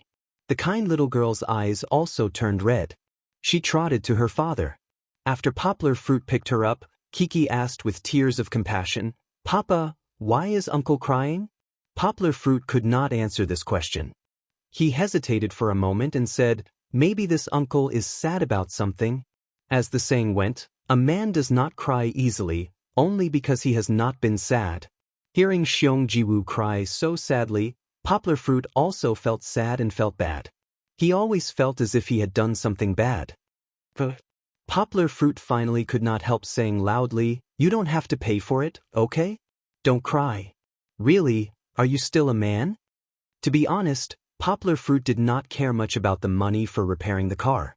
When he bought the car, in order to leave a good impression on Heewenjua, Bosqua also gave him the highest car insurance. In such an accident, if Poplar Fruit insisted that it was an accident, the insurance company could pay for it in full. The reason why Poplar Fruit insisted on making Xiong Jiwoo pay before was just to teach him a lesson. After all, he caused the father and daughter to be in a car accident. Although he was not injured, he was very angry in his heart. Now Poplar Fruit's anger was washed away by Xiong Jiwoo's tears. He was very annoyed by the crying, so he simply did not ask him to pay for it. Of course, this also had something to do with the fact that Xiong Jiwoo did not look like a bad person.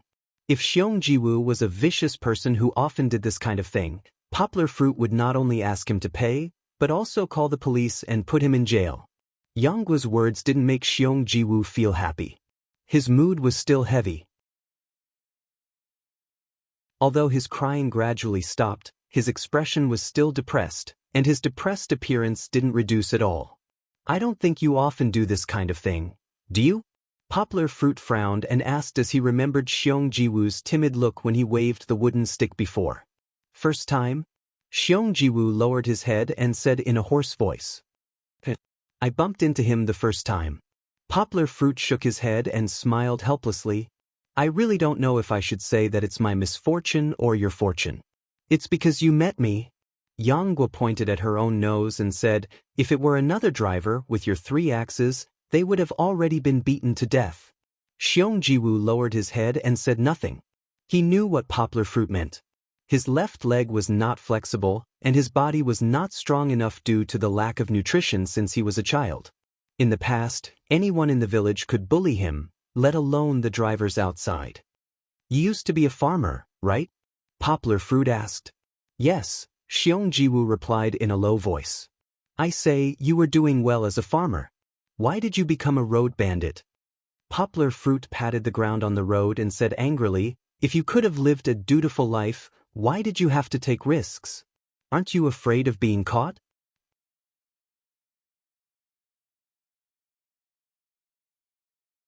Chapter 501. Do you think I want to do that? After being scolded by Poplar Fruit, Xiong Jiwoo, who had been acting very cowardly, suddenly burst out and roared in a hoarse voice. Poplar Fruit and Kiki were shocked by his hysteria all of a sudden. Before Xiong Jiwoo finished speaking, he tore off the headscarf on his head and hammered the ground with red eyes, as if the earth and the mountain had bullied him. "Do you think I want to rob? Do you think I don't want to live a good life with my wife and children?" In the end, Xiong Jiwoo knelt on the ground, buried his head between his arms that had just hammered the ground, and said in a choked voice, "If I wasn't forced into a dead end, how could I think of doing such an illegal thing?" Poplar Fruit gradually understood the grievances and unwillingness behind his intermittent narration. Xiong Jiwoo came from a remote Hmong village in this mountain range. There were many mountains and rivers in Guishan province. Many places were like here, with steep mountains and impassable roads. Even like Xiong Jiwoo's hometown, some Hmong villages did not see many outsiders all year round. Not to mention the problem of economic development. Sometimes, they would be thankful if the county magistrate could give them enough money to save the poor. Although there were many rivers in Guishan province, it could not stop the continuous drought in recent years.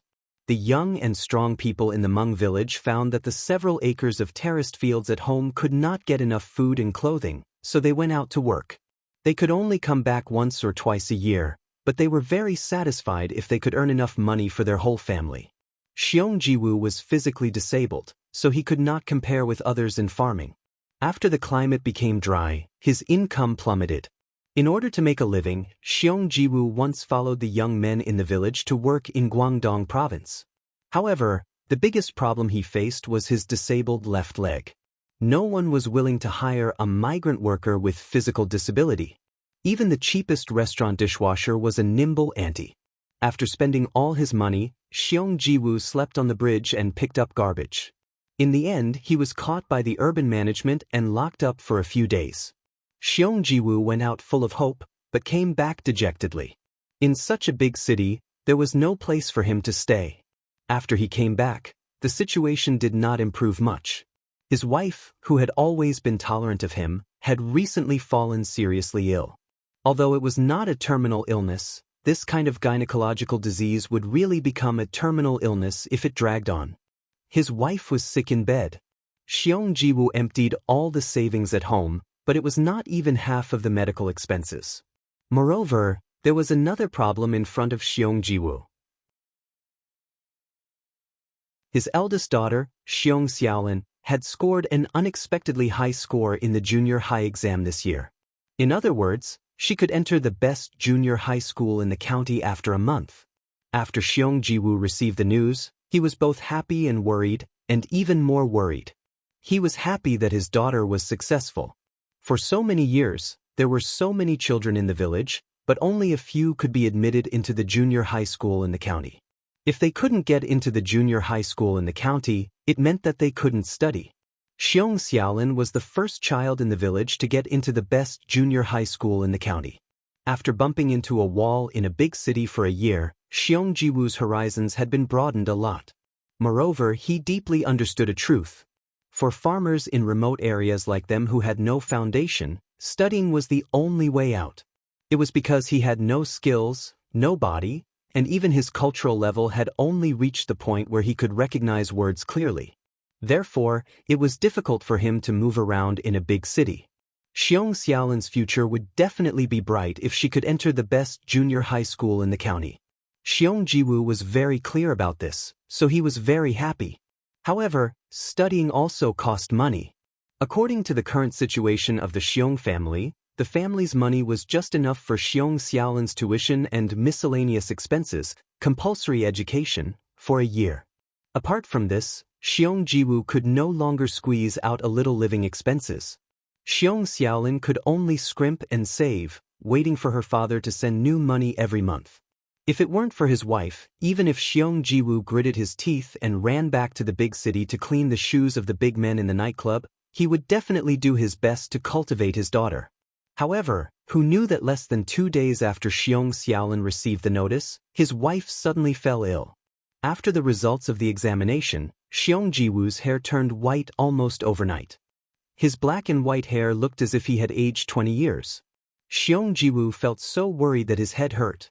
That night, the sensible Xiong Xiaolin suddenly ran to her father and tore up the acceptance letter that she had worked so hard to get right in front of him. Although tearing up a middle school acceptance letter wasn't a big deal, Xiong Xiaolin had already told her father clearly that she didn't have to go to school, but she had to save her mother. The other people in the village also heard the news about Xiong Jiwoo. Most of the Miao family were kind-hearted people. They took out a few hundred yuan from their originally small savings and secretly gave it to Xiong Jiwoo. Xiong Jiwoo was so grateful that he cried. However, after all, everyone in the Miao village was poor. After all, it was far from enough to cover his wife's medical expenses. Xiong Jiwoo saw that the deadline for the operation was approaching. His wife had often fainted from the pain, but he still couldn't raise enough money.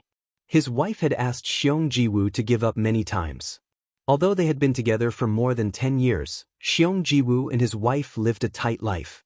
It was not an exaggeration to say that they were poor. However, the relationship between Xiong Jiwoo and his wife was very good. They had helped each other in times of need for more than 10 years. How could Xiong Jiwoo bear to see his wife suffer and leave him? In the end, Xiong Jiwoo had no choice but to use the method of robbery. However, the first and last time he made a move, he encountered Poplar Fruit. When Poplar Fruit asked him to pay the compensation, Xiong Jiwoo was already disheartened. His heart was crying. When he finally decided to walk up the cliff, he murmured to his wife in his heart, "By Nyo, brother Xiong is incompetent. I can't save you. I'll go down and wait for you." His idea was to use his death in exchange for Poplar Fruit's forgiveness, so that he could keep the last tuition fee that his family left for Xiaolin. He couldn't cure his wife's illness. Then, he would go down and accompany his wife to cross this bridge. Perhaps the regret in this life could only be repaid in the next life. For so many years, Xiong Jiwoo had suffered a lot of grievances, but he had never told anyone. Today, in front of Poplar Fruit, he completely exploded. His tears flowed, he danced, and he seemed to be crazy. However, every word and sentence came from the bottom of his heart. In the end, he was so hoarse that he couldn't make a sound. Unknowingly, Poplar Fruit held his daughter and listened to him for half an hour, an hour. Unknowingly, his eyes were filled with tears. Even Kiki, who didn't fully understand, sobbed softly. She couldn't control her emotions.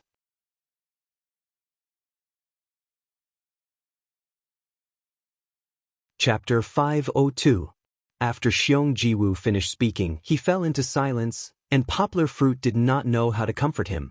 It was terribly quiet all around, and even the sound of Goldie's tail sweeping the leaves could be heard clearly. Papa. Kiki pulled the clothes in front of her father and called softly. Poplar Fruit looked down at his daughter and saw the sadness in Kiki's big watery eyes. Poplar Fruit gently touched Kiki's hair and heard her whisper pitifully in his ear, "Papa, Uncle is so pitiful." With a smile, Poplar Fruit immediately understood what Kiki meant. He gently kissed his daughter's tender forehead and comforted her. "Kiki, don't worry. Papa knows what to do. Don't be sad." Poplar Fruit walked over and gently pulled Xiong Jiwu up from the ground with his right hand. He smiled and said to Xiong Jiwu, "There will be a way. As long as you work hard, there will be a way." However, Poplar Fruit did not directly tell Xiong Jiwu his thoughts. He did not wait for Xiong Jiwu to ask and said another topic, "By the way, do you know where I can get a mobile phone signal nearby? I want to find someone to tow the car back for repair." Seeing that Xiong Jiwu's eyes began to worry again, Poplar Fruit patted him on the shoulder with a smile and said, "Don't worry, you don't have to pay for it. I bought insurance." Xiong Jiwu took Poplar Fruit to the mountain road 200 meters away. Poplar Fruit found a mobile phone signal with difficulty. This was enough. Poplar Fruit dialed the insurance company's number and asked them to find someone to tow the car back for repair. He did not know if Poplar Fruit had bought the highest level of insurance, but the insurance company arrived very quickly. Poplar Fruit did not wait for 40 minutes before the insurance company's people arrived at the scene with difficulty in 2 tow trucks.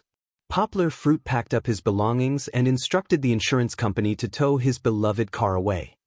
"Sir, do you want to go back with our car?" Not only did the insurance company not make things difficult for Poplar Fruit, but they also respectfully provided all the services they could provide to Poplar Fruit. Poplar Fruit did not know that his treatment was already rare in the world. He thought that all insurance companies treated him the same way. He silently gave the insurance company a thumbs up. However, he still refused. Poplar Fruit smiled and said, "No need, we still have things to do." After the people from the insurance company left, Poplar Fruit turned to Xiong Jiwu, who had been silent, and said with a smile, "Let's go to your house." "To my house?" Xiong Jiwu felt that he was already grateful that Poplar Fruit didn't find trouble with him. He didn't expect that Poplar Fruit would make such an unexpected request. Therefore, after hearing this, Xiong Jiwu asked in surprise. Poplar Fruit laughed and said, "If we don't go to your house, how do I know if what you told me is true?" "Don't worry." Poplar Fruit saw that Xiong Jiwu was still in fear and trepidation. He patted Xiong Jiwu on the shoulder and said with a smile, "Just treat it as a home visit. If what you said is true, I might be able to help you a little." Xiong Jiwu was stunned. He couldn't believe his ears. He stood there stupidly for a while, and then his expression turned into ecstasy. Xiong Jiwu could see that Poplar Fruit was not a simple person from his car, dress, and belongings. Poplar Fruit said that he might be able to help a little. Then, there might be hope for his wife's illness. "Let's go. Don't stand there stupidly." Poplar Fruit smiled and said, "Do you have a car? The two of us can't handle so much luggage now." Although the souvenirs that Poplar Fruit bought along the way were directly sent home by express delivery, there were still a lot of luggage moved out of the car. They were piled up in the grass on the side of the road. At this time, Jean Z was still guarding the luggage loyally. Xiong Jiwu was in a dilemma. He scratched his head and said, "The cattle at home have been sold. We don't have a car. I'm going to faint." Yang Gua knew this would happen, so she asked the insurance company to move some things back. Now, it was impossible for the two of them to move all the things. "Why don't we hide some in the cave first? We can take them when we come back?" Xiong Jiwu asked with some embarrassment. "Where is the cave?" Poplar Fruit asked curiously. Xiong Jiwu took Poplar Fruit for 200 meters in the mountain forest. He lay on the ground and touched left and right. He didn't know where he found a rope. He pulled it gently, and a woven wall that looked like a wall covered with creepers opened like a door. A dark cave suddenly appeared. "This is the cave that I found after a long time of searching," Xiong said with some pride. "Put the things inside, and no one will find it." Poplar Fruit looked around curiously and found that the cave was about 5 or 6 square meters, but it was covered with hay. Although it was a little dark, the environment was still okay. Poplar Fruit even saw traces of people living here. "I have been living here for the past 2 days outside," Xiong said with some embarrassment. Poplar Fruit smiled and said, "Everyone makes mistakes. Let's not talk about the past." When they returned to the original place, Poplar Fruit moved the mountain-like luggage back and forth twice. He only brought a school bag and a suitcase with him, which mainly contained some daily necessities and Kiki's things. Of course, Poplar Fruit also brought his and Kiki's sleeping bags. Looking at this, they were going to spend the night in Hmong Village. The environment was definitely not as good as a hotel, so maybe the sleeping bags would come in handy. "Let me help you carry it." Xiong limped over and insisted on helping Poplar Fruit carry the suitcase and 2 sleeping bags. However, it was inconvenient for him to carry so many things, so it was a little difficult. Poplar Fruit smiled and grabbed the heavy suitcase. He said, "You don't have to do this. It's just a suitcase. I can still pull it." Don't think that it was easy to pull a suitcase. In fact, when they walked uphill on the mountain road, every meter they walked vertically would consume the same amount of energy. Xiong looked at Poplar Fruit's relaxed manner and scratched his head in shame. He quickly carried the 2 light sleeping bags and walked in front of Poplar Fruit to lead the way. Kiki lay on her father's left shoulder. Sometimes she looked at Goldie, who was following them, and sometimes she kept looking at the surrounding environment. They had really entered a mountainous area, and when they reached the middle, the flat road had disappeared, leaving only a small path in the forest made by people and ox carts. Poplar Fruit finally understood what it meant to be in a mountainous area. After walking a few kilometers of mountain road, they still had to cross a long suspension bridge hanging high between 2 mountains, and this was only half of the journey. His hometown in the rural area of Guangdong province was already a paradise.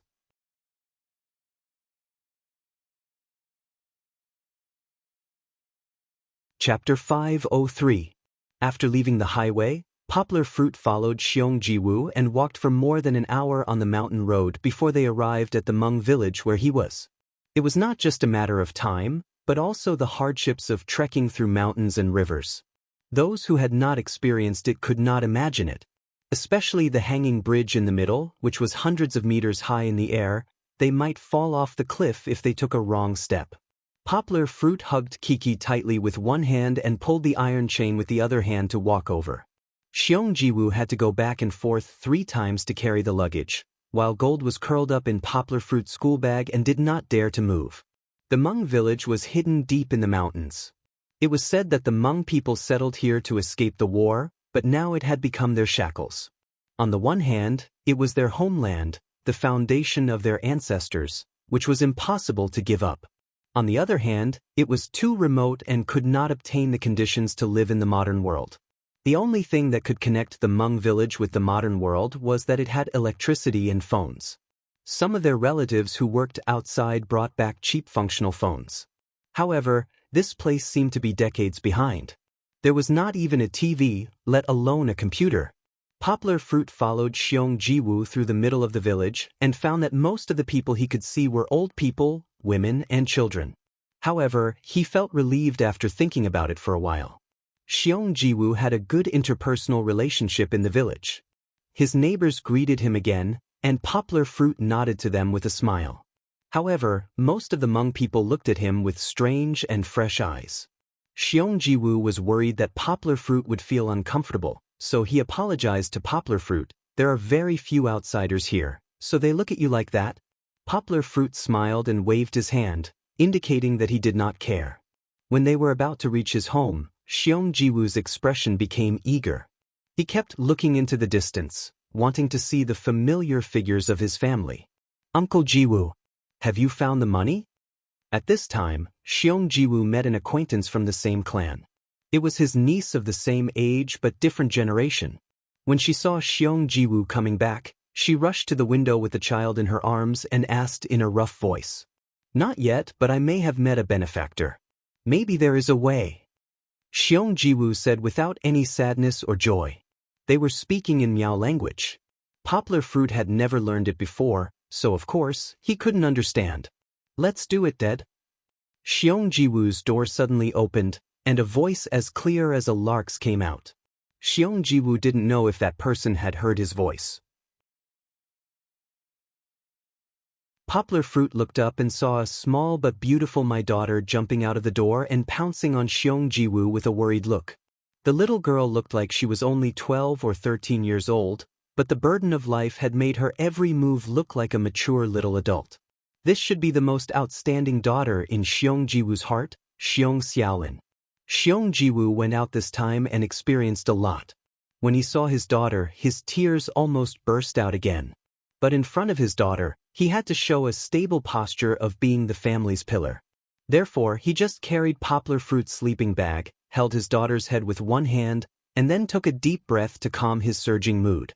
Poplar Fruit saw deep affection in Xiong Jiwoo's eyes.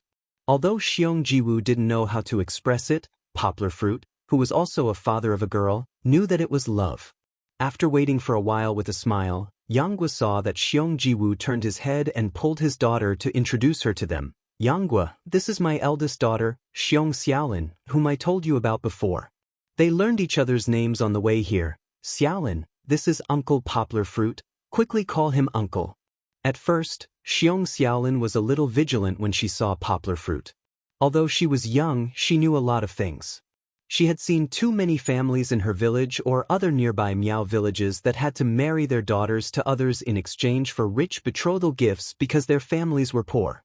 But after hearing her father's introduction and seeing the little girl in Poplar Fruit's arms, she slowly let down her guard. But even so, Xiong Xiaolin was still a little shy. She leaned on her father's body, smiled shyly, and greeted Poplar Fruit. "Hello, Xiaolin, this is Uncle's daughter, Kiki." "Kiki, you should also call her sister." Poplar Fruit held Kiki's hand and smiled. "Sister." Although Kiki was more shy than Xiong Xiaolin, in her father's arms, she always had more courage. However, when Poplar Fruit put her on the ground, she became timid again. She turned around, hugged her father's long legs, and looked at him timidly. "Sister Kiki, hello." Xiong Xiaolin hesitated for a moment, then she walked in front of Kiki and stretched out a hand in a friendly manner. Poplar Fruit saw that Xiong Xiaolin was wearing a thin but delicate silver bracelet on her wrist. This was probably the only jewelry from the Miao tribe that she had on her. Don't think that all the girls from the Miao tribe could be like on TV, with silver crowns, silver necklaces, shawls, necklaces, toothpicks, hairpins, earrings, bracelets, rings, and so on. When they walked out of the house, they would be dazzling. In the poor mountainous areas, not to mention jewelry, it was already very fortunate to have a beautiful embroidered pleated skirt. This was something that was only worn during festive occasions. Xiong Xiaolin's Mandarin was a little better than Xiong Jiwoo's, but she still had a heavy accent. This was probably due to the education gap in remote areas. Seeing Xiong Xiaolin's sister's kindness, Kiki hesitated. She looked up at her father and saw him nodding at her with a smile. Kiki hesitantly stretched out a white and tender hand and placed it in Xiong Xiaolin's palm. However, she didn't dare to leave her father's side. Her other hand was still grabbing onto Poplar Fruit's trousers. Poplar Fruit smiled and squatted down again. He stretched his hand into the backpack behind him and gently pulled out the lazy dog Gold that refused to come out. After Gold came out, it shook its body and then ran to Kiki's side to please her. Only then did it look at the surrounding environment. Poplar Fruit's choice was correct. After Gold ran out, Xiong Xiaolin and Kiki's attention was attracted to it. My daughters seemed to have a common topic and gradually began to chat with each other. Xiong Jiwoo led Poplar Fruit and the others into their family's small wooden house. Xiong Jiwoo's house was actually very big. The two-story wooden house added up to a few hundred square meters. However, the house here didn't have much value. Moreover, it seemed that this small wooden house was quite old. It was probably built by Xiong Ji-woo's ancestors. After Poplar Fruit went in, Xiong Ji-woo hurriedly asked Poplar Fruit to sit down and then brewed some oil tea for Poplar Fruit. However, Poplar Fruit could already see that Xiong Ji-woo was absent-minded. This man with a congenital disease was now completely worried about his bedridden wife. If it weren't for the fact that he had to entertain Poplar Fruit, he would have gone straight to the bedroom as soon as he entered the house.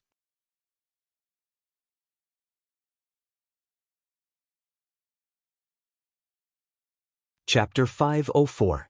Poplar Fruit could see the anxiety in Xiong Ji-woo's heart, so he took the initiative to persuade him to visit his wife first. Xiong Ji-woo hesitated for a moment, but he did not refuse. He turned around and went into the bedroom. Xiaolin. Poplar Fruit looked at Xiong Xiaolin, who was squatting and whispering to Kiki, who was touching Goldie's back, and called her with a smile. Xiong Xiaolin looked up at Poplar Fruit with a little shyness in her eyes. But now, apart from her father, she was the only one who could carry the family.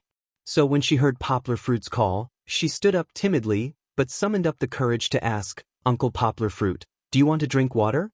I'll go and pour it for you now." Although Xiong Ji-woo was born with a disability, and because of the pressure of life, he was dark and thin, he was quite good-looking. He was considered handsome in the Hmong village.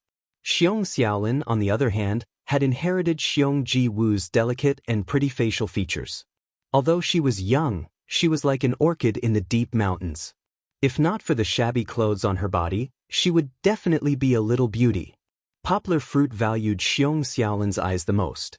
It was not that they were beautiful, but it was really not easy to see the determination and unyielding light in a child's eyes. What made Poplar Fruit sigh even more was that this girl was a very smart child. Poplar Fruit did not see confusion in her eyes, but a maturity that did not belong to her age. "No, Uncle is not thirsty." Poplar Fruit smiled and said, "I heard from your father that you were admitted to the best junior high school in the county.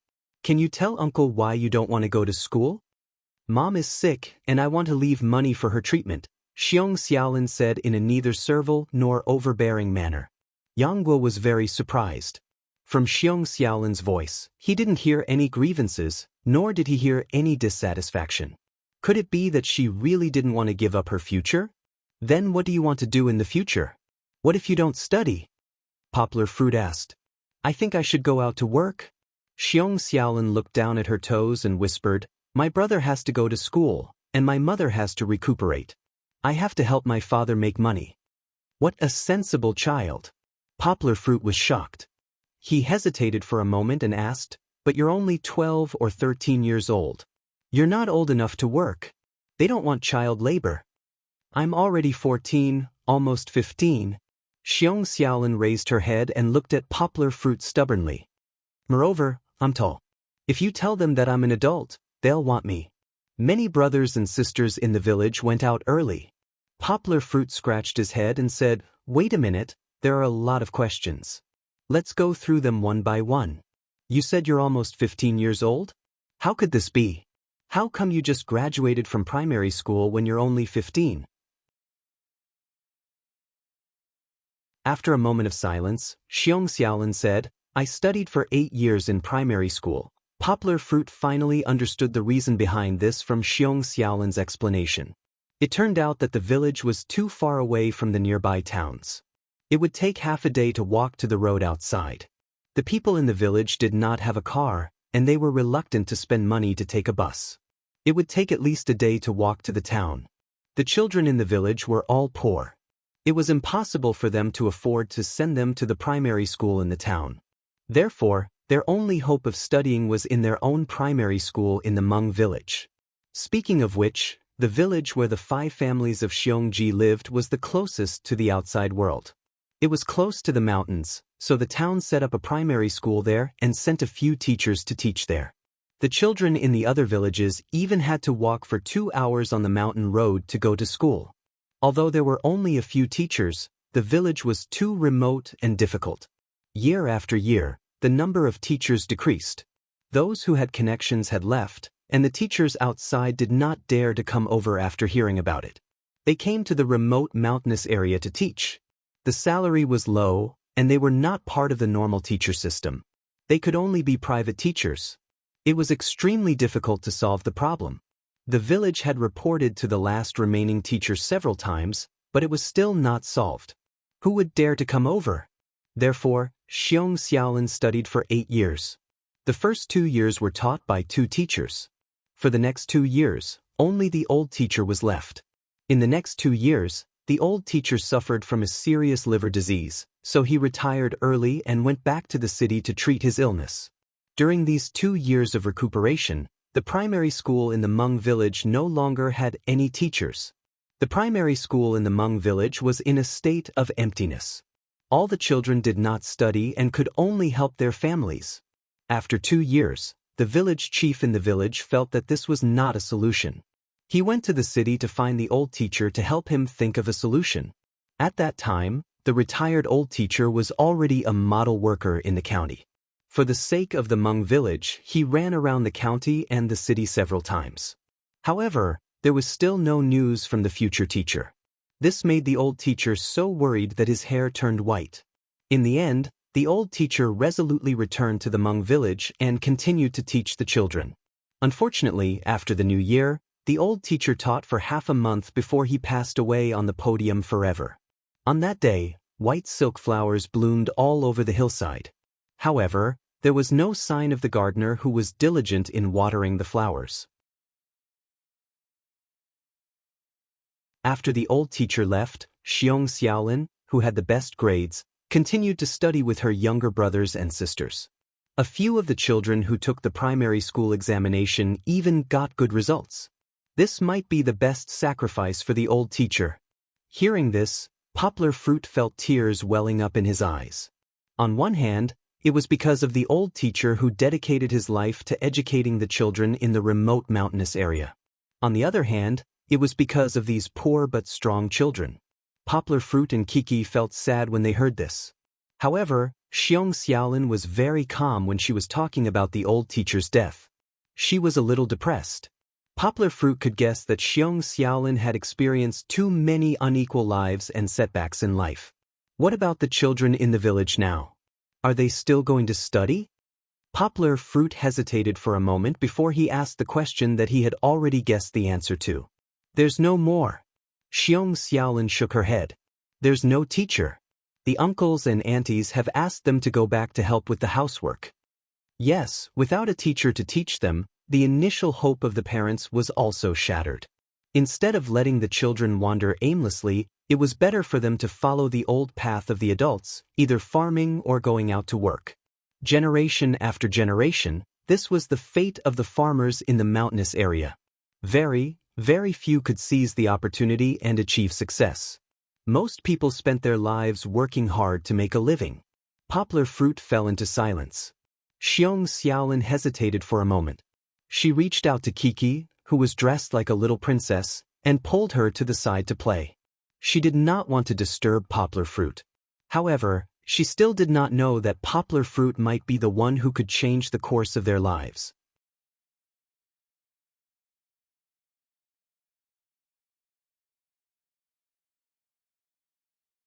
Chapter 505. After arriving at the Hmong village, Poplar Fruit was basically sure that Xiong Jiwu was not lying to him. Then he followed Xiong Jiwu to visit his wife. Seeing the emaciated woman lying on the bed, Poplar Fruit sighed and thought to himself, too miserable. Xiong Jiwu's wife was called Yinuzang. She was also from the Hmong tribe, but from another Hmong village. If it weren't for the fact that she was weak and sick, her family wouldn't have agreed to let her marry the disabled Xiong Jiwu. Yinuzang was originally petite. Now that she was sick, she had been tortured to the point where she didn't look like a human anymore. Seeing that her hand was so thin that it looked like there were only bones left, Poplar Fruit felt sad. Sister-in-law, don't move. Just lie down, Poplar Fruit said quickly. He also signaled Xiong Jiwu to hold down the weak Yinuzang. In front of Yinuzang and Xiong Jiwu's family, Poplar Fruit just chatted a little. When he talked about his origin, Poplar Fruit said with a smile, I was originally a tourist. I brought my daughter here to play, but I accidentally got lost in the mountains. It was Brother Xiong who found me and brought me out. Xiong Jiwu looked at Poplar Fruit gratefully. He didn't expect that Poplar Fruit would still care about his family's feelings after he had offended Poplar Fruit by robbing him. He was really too kind. Because the sun was about to set, Poplar Fruit came out with Xiong Jiwoo and said to him, "Brother Xiong, sister-in-law's condition is not very good. I don't think we can endure it anymore. Tomorrow, you and I will take sister-in-law out of the mountain to treat her illness." Seeing that Xiong Jiwoo wanted to say something but stopped, Poplar Fruit patted him on the shoulder with a smile and said, "Don't worry, I will pay for all the expenses." Xiong Jiwoo took Poplar Fruit's hand and was so grateful that he didn't know what to say. He choked and almost cried again. Dad, what's wrong with you?" When Xiong Xiaolin saw Xiong Jiwoo's appearance, she ran over worriedly and asked while pulling Xiong Jiwoo's clothes. "It's okay. Daddy is happy." Xiong Jiwoo rubbed the corners of his eyes, put his big hand on his daughter's head, and said with a smile, "Your mother's illness can be cured. Your uncle Poplar Fruit said that he would take your mother to see a doctor tomorrow. Don't worry about money." Poplar Fruit patted Xiong Xiaolin's shoulder with a smile and said, "Uncle Poplar Fruit promises to give you a healthy mother. Also, hurry up and get the torn notice back." Poplar Fruit smiled and said, "When school starts next month, you have to be obedient and study. You know, your father is counting on you." "But what about my brother?" Xiong Xiaolin thought that if she went out to study, there would be no one to take care of her brother at home. Her younger brother had just returned from playing outside. Compared to Xiong Xiaolin, Xiong Xiaofeng was much more shy and had been hiding at the side. Xiong Xiaofeng was also in the 3rd grade of primary school this year. His grades were very average. Without a teacher, his studies were very problematic. "We will think of a way later." Poplar Fruit smiled and said, "The solution is thought of by people. I don't believe that the country can't solve the academic problems of so many children. In fact, the country really couldn't solve it. Otherwise, the old teacher wouldn't have hit so many walls." As for the teachers in the border areas, they had all gone to the northwestern areas like Tibet. Like the mountainous areas of Guishan province, there were no policies and no funds. The local government didn't even care about getting rid of the poverty label, so how could they have the time to care about them? In the evening, Poplar Fruit and Kiki stayed at the Xiong family's house. Because they heard that there was a handsome Han man outside, many people in the Hmong village came to greet him warmly, so Poplar Fruit couldn't stop eating. The people in the Hmong village brought some delicious fruits over, but the food in the Xiong family's house was still very simple, even though Xiong Jiwoo also rummaged through the cabinets to look for ingredients. Poplar Fruit could understand the situation very well. The Xiong family and the entire Hmong village were very poor, so he didn't expect to be able to have a big meal here.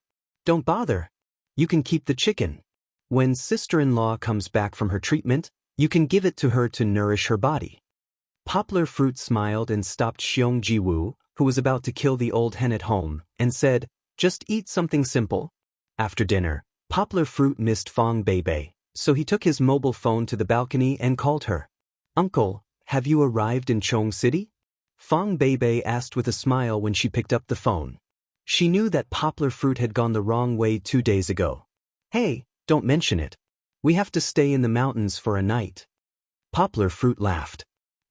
What's wrong? Did something happen? Did you lose your way again?" Fong Beibei checked the map. The place where Poplar Fruit and Kiki stayed yesterday was at most half a day's drive away from Chong City. "How could it be so late?" "I didn't lose my way." Poplar Fruit smiled. He turned his head and saw that no one was listening to him on the phone. Then, he told Fong Beibei about the twists and turns of today's experience. "Road robber? Did you get into a car accident?" Hearing that Poplar Fruit was in a car accident because of Xiong Jiwoo, Fong Beibei was very nervous. Her voice rose an octave. "Are you hurt?" Fong Beibei breathed a sigh of relief when she heard that Poplar Fruit, Kiki, and Goldie were all fine. As for the poor land rover, Fong Beibei didn't care about it at all. Then, after listening to Poplar Fruit tell the story of the Xiong family, the kind-hearted Fong Beibei burst into tears. "Uncle, they are so pitiful. You must help them." "Don't cry." Poplar Fruit heard Fong Beibei crying. He felt bad and said quickly, "I did help them. I just said that I would take them to see a doctor tomorrow. Do you have enough money? I have a lot here. Do you want me to give them all to you? Fong Beibei said on the phone.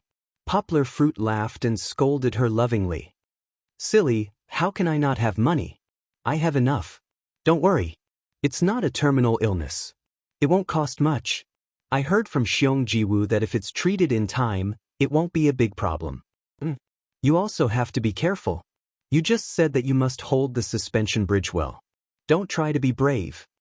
Fong Beibei was still worried. Because Fong Beibei still had to review, Poplar Fruit hung up the phone very early. However, Fong Beibei's concern made Poplar Fruit feel energized. Until he entered the house, the corner of his mouth could not help but curl up. He was in a wonderful mood. Back in the house, Poplar Fruit saw that Kiki was still chatting with Xiong Xiaolin. What are you talking about? Poplar Fruit sat down with a smile and asked, Papa, Sister Xiaolin taught me how to speak Miao language. Kiki ran over and held Poplar Fruit's hand and happily said, Is that so? Then what Miao language did Kiki learn? Poplar Fruit asked with a smile. Kiki learned a lot. Kiki waved her little hand and excitedly gestured. Ah no, it's Papa's idea. And Xiaolin Yagua. Kiki learns very fast. Xiong Xiaolin sat sideways on the ground and said with some embarrassment.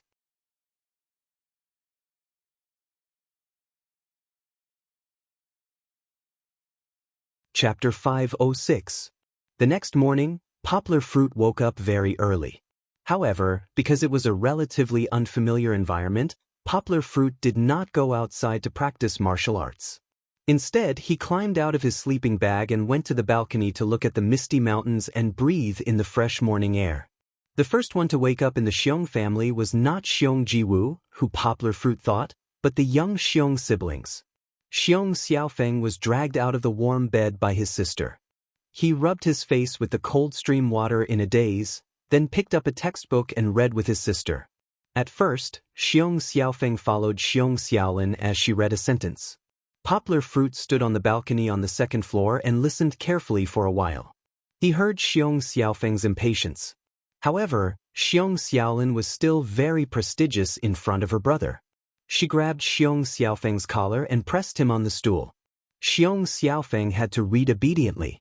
After reading for more than half an hour, Xiong Jiwu woke up and began to chop wood and boil water. At this time, Xiong Xiaofeng could not sit still. He used the excuse that he was going to help his father and escaped from his sister's control. Poplar Fruit did not understand the Miao language, but according to the few words he learned yesterday, Poplar Fruit could roughly judge that Xiong Xiaofeng was going to be lazy. Poplar Fruit stood on the balcony on the second floor and smiled at the happy time of the family. The Xiong siblings downstairs did not notice that Poplar Fruit had woken up. After Xiong Xiaofeng ran away, Xiong Xiaolin took out an English textbook from the old but clean green canvas bag next to her and began to read. The education level of the children in the mountains was certainly not as good as that of the children in the city. For example, in Yangcheng, where Poplar Fruit lived, the children had already participated in various English cram schools before going to school. Their English was very fluent.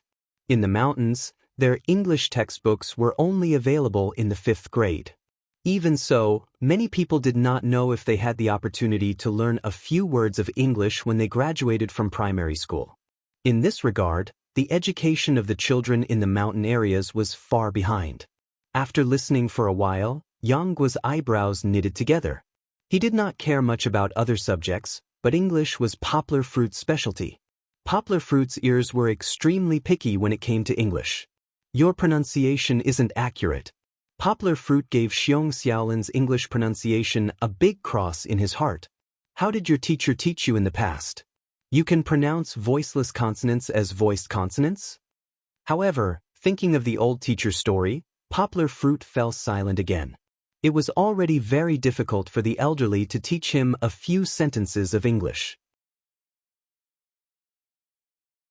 Although there were not that many subjects in primary school, would an elderly person be able to handle teaching Chinese, mathematics, and English? That being said, Poplar Fruit could understand the old teacher's difficulties, but he could not tolerate Xiong Xiaolin's strange accent. He ran down the stairs. Uncle Poplar Fruit, you're awake? When Xiong Xiaolin saw Poplar Fruit come down, she quickly stood up from the small bench. She closed the textbook, but did not know where to put her hands. Poplar Fruit waved his hand and smiled. I've been awake for a long time. You don't have to stand up. Continue reading. Uncle came down to teach you how to read English. Really? Xiong Xiaolin's eyes flashed with surprise. She did not know that Poplar Fruit's English was already at the level of a professor, but she knew that the people from the city must be very good. Poplar Fruit did not want to talk nonsense with her. He went straight to the point and said, "There's a problem with your pronunciation. Let's start from the phonetic transcription." After switching to teacher mode, Yangguo's entire body exuded a kind of captivating charm, as well as an irresistible majesty. Xiong Jiwu heard the noise and poked his head out of the kitchen. He originally wanted to say hello to Poplar Fruit, but when he saw Poplar Fruit's appearance, Xiong Jiwu shrank his head and swallowed the words that were about to come out of his mouth. If Poplar Fruit was said to be the most teacher-like teacher, then Xiong Xiaolin was the best student. She also quickly entered into a learning mode. While listening attentively to Poplar Fruit's teachings, she also practiced the most basic phonetic transcription earnestly. No, there's a tongue here. Your tongue should press against the roof of your mouth and then break out the sound. Poplar Fruit was still dissatisfied and interrupted Xiong Xiaolin again. Xiong Xiaolin's enthusiasm for learning was very good, but her talent in learning English was still a little lacking. Her tongue was very stiff like a beginner's. She could often remember how to pronounce the words, but her tongue could not keep up with her consciousness. Poplar Fruit was a little anxious for her. However, after teaching for a while, Poplar Fruit figured it out by himself. It turned out that he was too anxious for success. For Xiong Xiaolin, her English did not have a solid foundation like the children in the city. It was really not easy for her to learn it well in a short period of time. Xiong Xiaolin knew that she had disappointed Uncle Poplar Fruit. She bit her lower lip and tried hard to correct her mistake. Although her progress was very slow, Poplar Fruit saw another advantage of Xiong Xiaolin. Diligence could make up for stupidity. When she was taught by Poplar Fruit, she carefully recorded every word that Poplar Fruit said. When she practiced, she was also very serious. No matter how slow she learned, Poplar Fruit firmly believed that she would be able to learn successfully. After teaching for half an hour, Poplar Fruit went upstairs to wake Kiki up. Kiki, who was wrapped in a fluffy little coat, sat next to her in a daze and listened to her father teach Sister Xiaolin. After talking about some basics, Poplar Fruit began to teach Xiong Xiaolin how to use specific words to practice pronunciation. At this point, Kiki began to feel that it was familiar because she knew some of the words. Apple. Kiki really likes apples. Kiki suddenly danced with joy and suddenly said such a sentence. Little sister Kiki is so amazing. Xiong Xiaolin looked at Kiki enviously. She had just been called Granny and was scolded by Poplar Fruit. She didn't expect that a child who was much younger than her could pronounce better than her. Were all the children in the city so good? Then what was the point of learning? It seemed like she couldn't catch up at all. Xiong Xiaolin fell into a state of disappointment and helplessness. Poplar Fruit looked at her appearance and sighed softly in his heart. He said, "Xiaolin, don't be discouraged. As long as you continue to work hard, you will definitely be able to pronounce it well." Poplar Fruit told Xiong Xiaolin his own story. When he was studying in the city's high school, he also found that the other city students in his class were very mature and knew a lot of things. However, after 3 years of hard work, the gap between him and the city students was almost closed. Xiong Xiaolin looked at Poplar Fruit with some admiration and clenched her fist hard. She was reinvigorated by Poplar Fruit's story. Poplar Fruit's uncle, who came from the countryside, could achieve such great success. If she worked harder, she would definitely be able to do it. This experience was real. Poplar Fruit didn't lie through his teeth, but Poplar Fruit hid a fact. The gap between him and the city's children was far smaller than the gap between Xiong Xiaolin and the city's children. After all, Guangdong province was a more economically developed area. Even in the countryside, people knew more about the outside world than in the mountainous areas. Naturally, the education level wouldn't be too far off.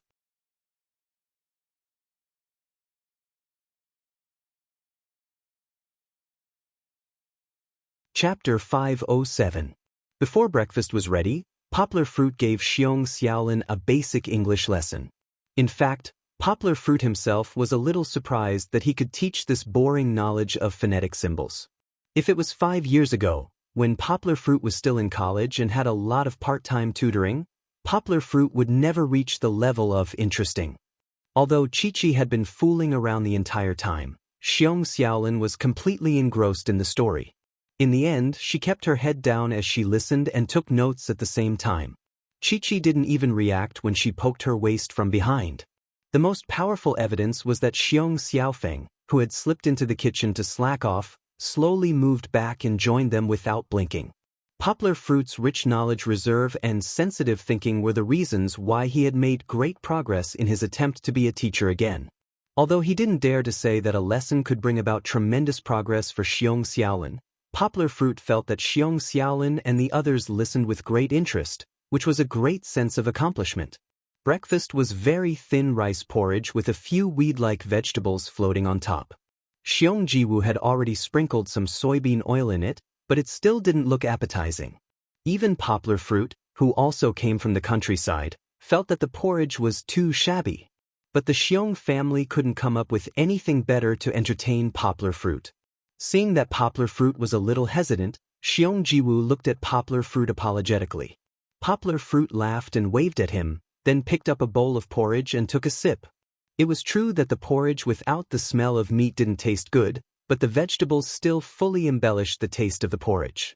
The strong taste of the vegetables was a highlight. After Kiki drank a mouthful, she was unwilling to open her mouth to drink a second mouthful. Poplar Fruit had no choice but to take out a small can of milk powder that he carried with him and mixed it with hot water for her to drink. Seeing the Xiong siblings' curious and longing eyes, Poplar Fruit also made a big bowl for each of them. Because he didn't know if Yi Nuzhang's illness could stand the milk, and Xiong Jiwu also brought the porridge back to the house, Xiong Jiwu didn't make the third bowl of Poplar Fruit. Looking back, Xiong Xiaofeng had already greedily finished his big bowl of milk in big gulps. He had never tasted the fragrance of milk before. There were no cows in the mountains. It floated in his stomach and mind. He drank too fast and couldn't help burping, but this feeling was really memorable. Xiong Xiaofeng licked his lips and couldn't help but look at his sister. Xiong Xiaolin couldn't bear to drink it too quickly. She tasted it in small mouthfuls, as if each mouthful was the last one in her life. She wanted to remember the taste of the milk forever. Xiong Xiaolin quickly felt her brother's gaze. At this time, she only drank a little more than half a bowl of milk. Xiong Xiaolin raised her head and looked at her brother's longing eyes. Her heart was also struggling. In the end, Xiong Xiaolin reluctantly pushed the milk in her arms in front of her brother and whispered, "I'm full, you drink it." Xiong Xiaofeng hesitated for a moment, but his gluttonous nature finally prevailed. He held up the milk that his sister gave him. This time, he didn't drink it in such a hurry. As if he was learning from his sister, he drank it in small mouthfuls. Xiong Xiaolin secretly pulled over the big bowl that her brother drank from before. Seeing that there were still a few drops of milk left in it, she picked it up, raised her head, and drank the dripping milk. In the end, she reluctantly licked the big bowl. Her delicate tongue stretched out and curled back like a cute little wild cat. When Xiong Xiaolin put down the bowl, she remembered that Poplar Fruit and the rest were still sitting next to her. She turned her head and saw Poplar Fruit and Kiki looking at her in shock. Xiong Xiaolin's face immediately turned red. She embarrassedly put down the bowl and hung her head in front of her chest. She didn't dare to look into Poplar Fruit's eyes anymore. Although he didn't understand what Xiong Xiaolin meant when she handed her milk to her brother, Poplar Fruit was still touched by Xiong Xiaolin's modesty. Actually, Poplar Fruit could have made another bowl of milk for Xiong Xiaolin. If they were in the city, Poplar Fruit would have done so. However, this time, Poplar Fruit didn't bring much milk powder to the Hmong stockade. The rest was left in the cave. Poplar Fruit had to use it sparingly. From the looks of it, Kiki's rations would have to depend on this small bottle of milk powder. After dinner, Poplar Fruit received a call from his teacher, Chen Zongdai. Chen Zongdai had already arrived in Chong City the day before yesterday. He was impatiently waiting for him. "Teacher, I still need 2 more days to go," Poplar Fruit scratched his head and said to Chen Zongdai. He planned to take Yi Nuzhang out of the mountain with Xiong Jiwu today to see a doctor. It would take at least 2 days to arrange for her hospitalization and surgery. What's going on? Aren't you already in Chong City? Chen Zongdai scolded furiously. The meeting is about to start. Where are you going? Poplar Fruit calculated the schedule that his teacher gave him and was shocked. There was a banquet before the meeting tomorrow night. The meeting would start the day after tomorrow. He actually forgot about it. However, Poplar Fruit didn't want to break his promise. He didn't arrange everything for Xiong Xiaolin's mother. Poplar Fruit felt really bad. After telling Chen Zongdai about this, Chen Zongdai was silent for a while. He said slowly, "What you did was right. A person should have a loving heart. If it were me, I would also help." Yes. The main thing is that her illness can't be delayed any longer. If it is delayed, her life will really be in danger. Poplar Fruit said worriedly. Then it's like this. Chen Zongdai said firmly. You bring her to Chong City today. I will ask my old classmates at Chong City University to arrange a hospital for you. The medical conditions in Chong City will definitely be better than in your small county. If she comes to Chong City, you won't have to worry about delaying the meeting. Really? Poplar Fruit asked happily. It wasn't that he didn't think of bringing Yi Nuzhang to a big city to see a doctor, but the problem was that he didn't know anyone in Greishan province. It would be difficult to make arrangements. Why didn't he think of having such a powerful teacher? Chen Zongdai was indeed well-connected. He had a high academic status in the country. He was the leader of the Functional Linguistics Association. He had been studying for 40 years and had students all over the world. If it weren't for his personality, which was only suitable for research institutes, how could Chen Zongdai still be a small director? Chen Zongdai didn't waste time with him. He said, "Okay, don't talk nonsense. Hurry up and send her to Chong City. I will arrange it for you now." But Poplar Fruit happily put down the phone and waved his fist happily. There was always a way out. It was true. Back in the lobby, Poplar Fruit saw Xiong Xiaolin playing a girl's favorite game with Kiki. Kiki's bell-like laughter filled the entire Miao family's small wooden house. Seeing Kiki's happy face, Poplar Fruit smiled knowingly. All right. Poplar Fruit suddenly looked at Xiong Xiaolin with shining eyes. He had an idea in his mind.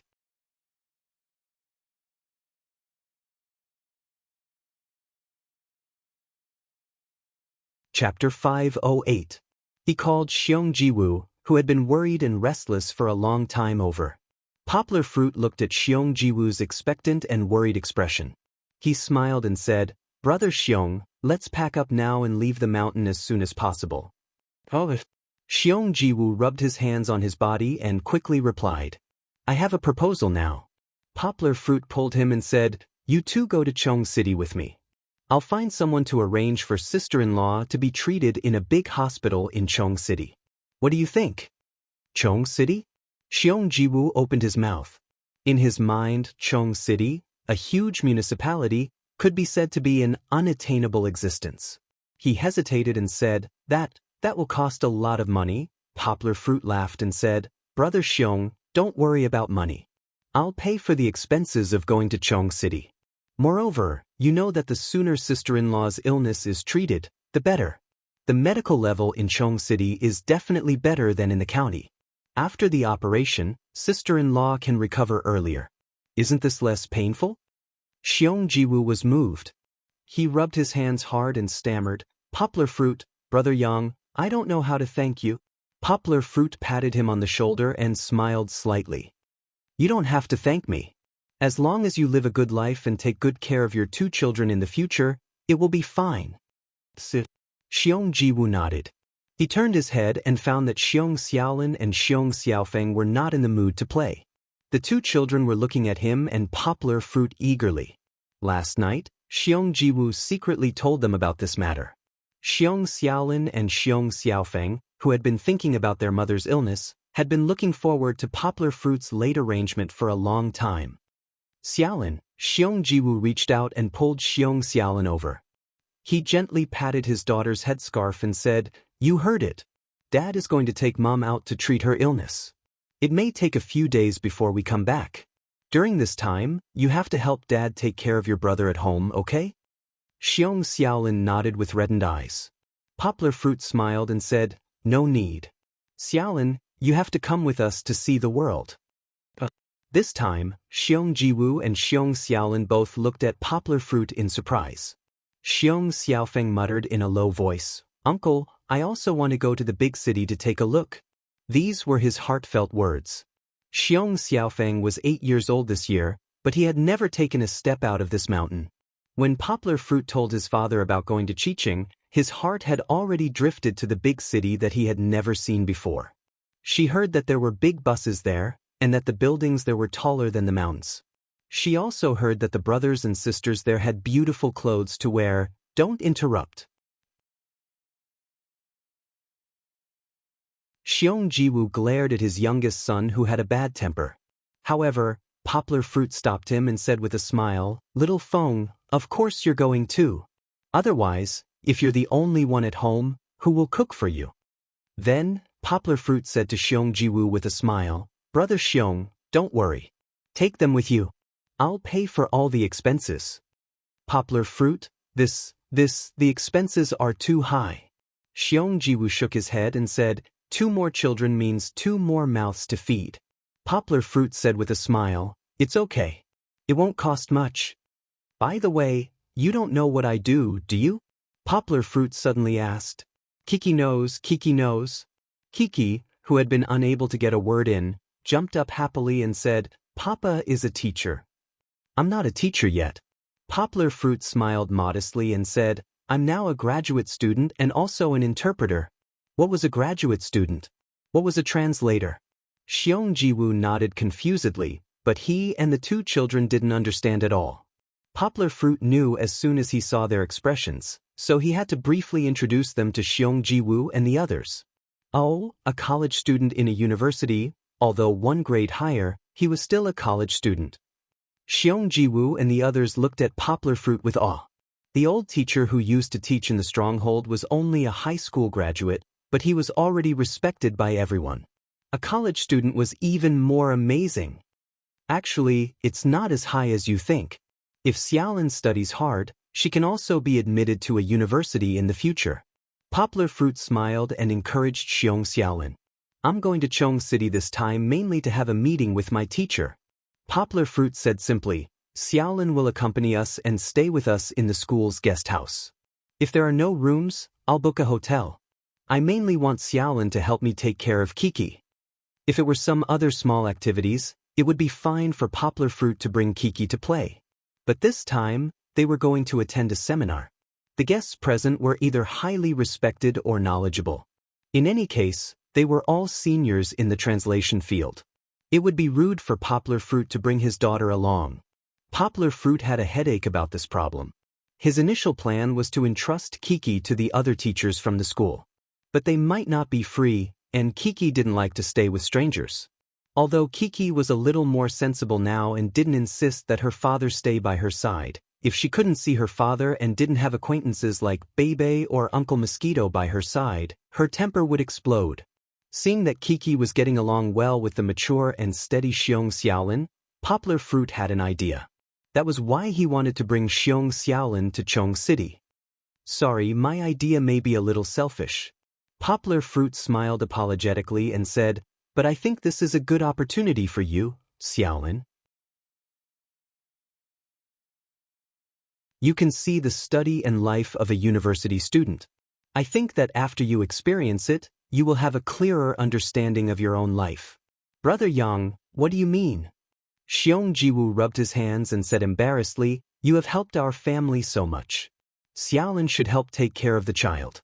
This is what she should do." Xiong Xiaolin nodded vigorously. After listening to what Poplar Fruit said, her eyes shone with desire. Xiong Xiaofeng, who didn't have much of a presence, squeezed in front of his sister and said with his chest out, "Uncle Poplar Fruit, there's still me. I can also help you take care of Sister Kiki." "Who needs you to take care of her?"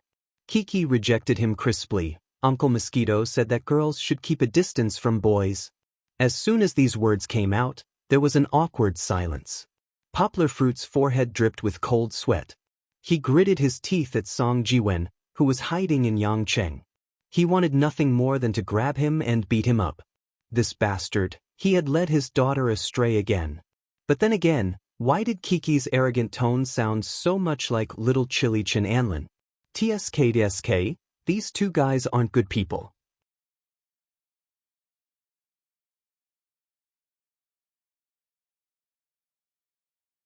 Chapter 509. The mountain road was long, and it would take a long time to walk. Poplar Fruit and the others didn't dare to delay for too long, so they quickly packed their luggage and set off. In addition to carrying Kiki in his left hand, Poplar Fruit also took care of all the luggage for the two families. Xiong Xiaofeng was too young, so he could only follow his sister empty-handed. Xiong Xiaolin carried a small basket, but under the care of Poplar Fruit, there wasn't much stuff in it. Yi Nuzhang couldn't walk too far on the mountain road because of her weak body, so Xiong Jiwu asked his relatives in the stockade to help carry Yi Nuzhang out on a stretcher. Needless to say, the process was difficult.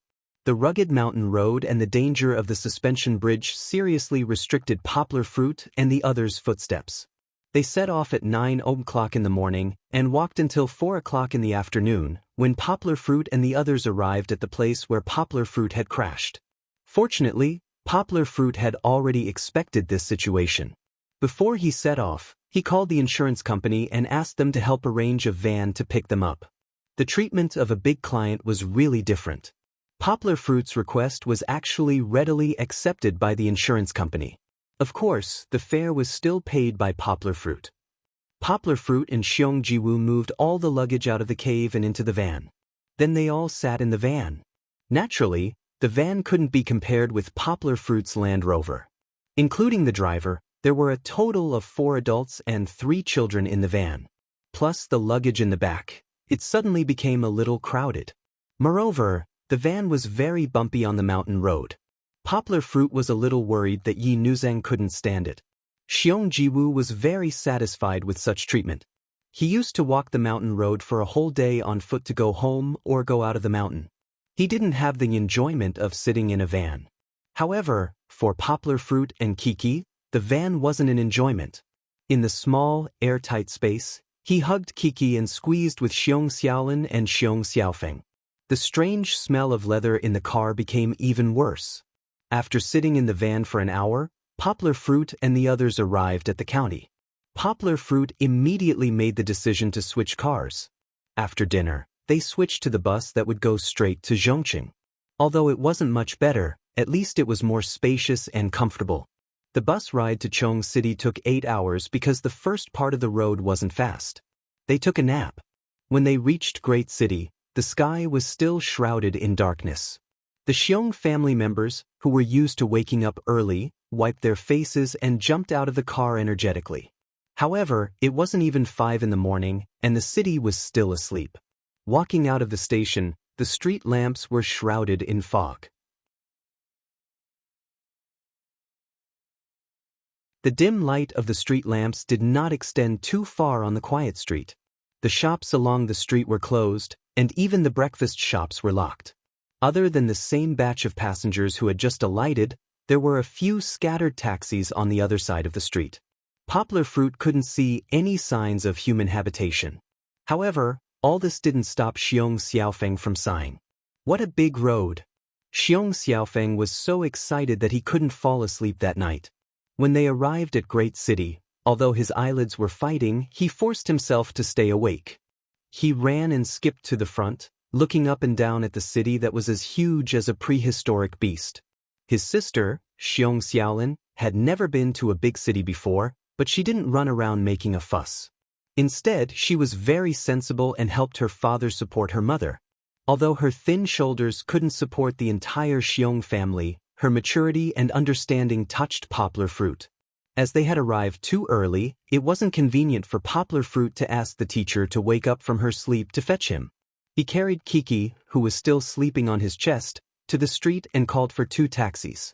Although it was still too early, Poplar Fruit, Kiki, and the 2 children sat in one car, while Xiong Jiwu and Yi Nuzhang sat in the other car, following behind. The bus station was still very far from the university town where the meeting was held. Although there were no obstructions along the way, The taxi still took almost an hour to reach the university town. Xiong Xiaofeng couldn't hold on in the car anymore. He staggered and finally fell asleep on his sister's lap. It was a pity that he missed the most beautiful scenery in the city. Poplar Fruit's taxi passed through half of the city, and the sky gradually brightened from the misty darkness. The largest city in the southwest region was like a cloud leopard that had been sleeping for a long time, slowly opening its eyes. The tall buildings that were previously hidden in the fog revealed themselves. Poplar Fruit glanced at Xiong Xiaolin, who was staring blankly out of the car window. He smiled slightly and said in a low voice, "The world is very big, but people's dreams are even bigger." Xiong Xiaolin turned her head and looked into Poplar Fruit's eyes. She nodded thoughtfully. Once people got older, they wouldn't be able to sleep well, especially when they still had some worries in their hearts. Poplar Fruit didn't dare to call Chen Zongdai. Chen Zongdai, who had woken up early, couldn't help but call him. "Poplar Fruit, have you arrived yet? What took you so long?"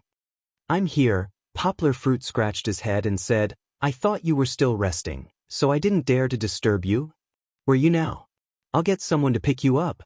Chen Zongdai said, overjoyed at the unexpected good news. "I'm at the entrance of Chongqing University's campus," Poplar Fruit said with a smile. The old man walked out of the guest house excitedly and found Poplar Fruit at the bus stop in front of the school gate. When he saw Poplar Fruit, Chen Zongdai almost couldn't recognize Poplar Fruit. After a day of mountain roads and driving, Poplar Fruit's hair was messy, and his clothes were dirty. Moreover, he sat on a bench at the bus stop with the 4 members of the Xiong family. Bags of various sizes were placed around him, and he looked like a migrant worker who had just entered the city. "How did you end up like this? Where are your clothes?" Chen Zongdai walked over and complained. Poplar Fruit knew what the teacher was referring to. He said with a smile, "It was an emergency, so I didn't have time to change. It's okay, the formal clothes are in the box, and I can change them later." After introducing the Xiong family to the teacher, Xiong Jiwu and the others behaved more respectfully in front of Chen Zongdai, an old professor. They kept bowing to Chen Zongdai, which made Chen Zongdai a little embarrassed. "I heard Poplar Fruit talk about your situation." Chen Zongdai looked at Xiong Jiwu kindly and said, "Don't worry too much, the hospital has been arranged. The major third affiliated hospital is in the university town. Put down your things later, and I'll get someone to take you there. After the examination, the treatment will be arranged immediately." Xiong Jiwu thanked him repeatedly with red eyes. From yesterday to now, Xiong Jiwu felt like he was in a dream. He never thought that he would meet so many kind people. This made him feel even more guilty about the wrong things he had done in a moment of confusion. "It must be the blessing of my ancestors," Xiong Jiwu said in his heart. "Jiwu will repay the kindness of my benefactors in the future even if I have to be an ox or a horse." You're tuning in to the Dreamy Chapters YouTube channel. We're so grateful for your support, and don't forget to subscribe to join us on this incredible journey through captivating stories. Your generosity through donations truly makes a world of difference, as it's the primary source of revenue that allows me to expand and enhance this channel for you. Thank you from the bottom of my heart for being a part of this adventure.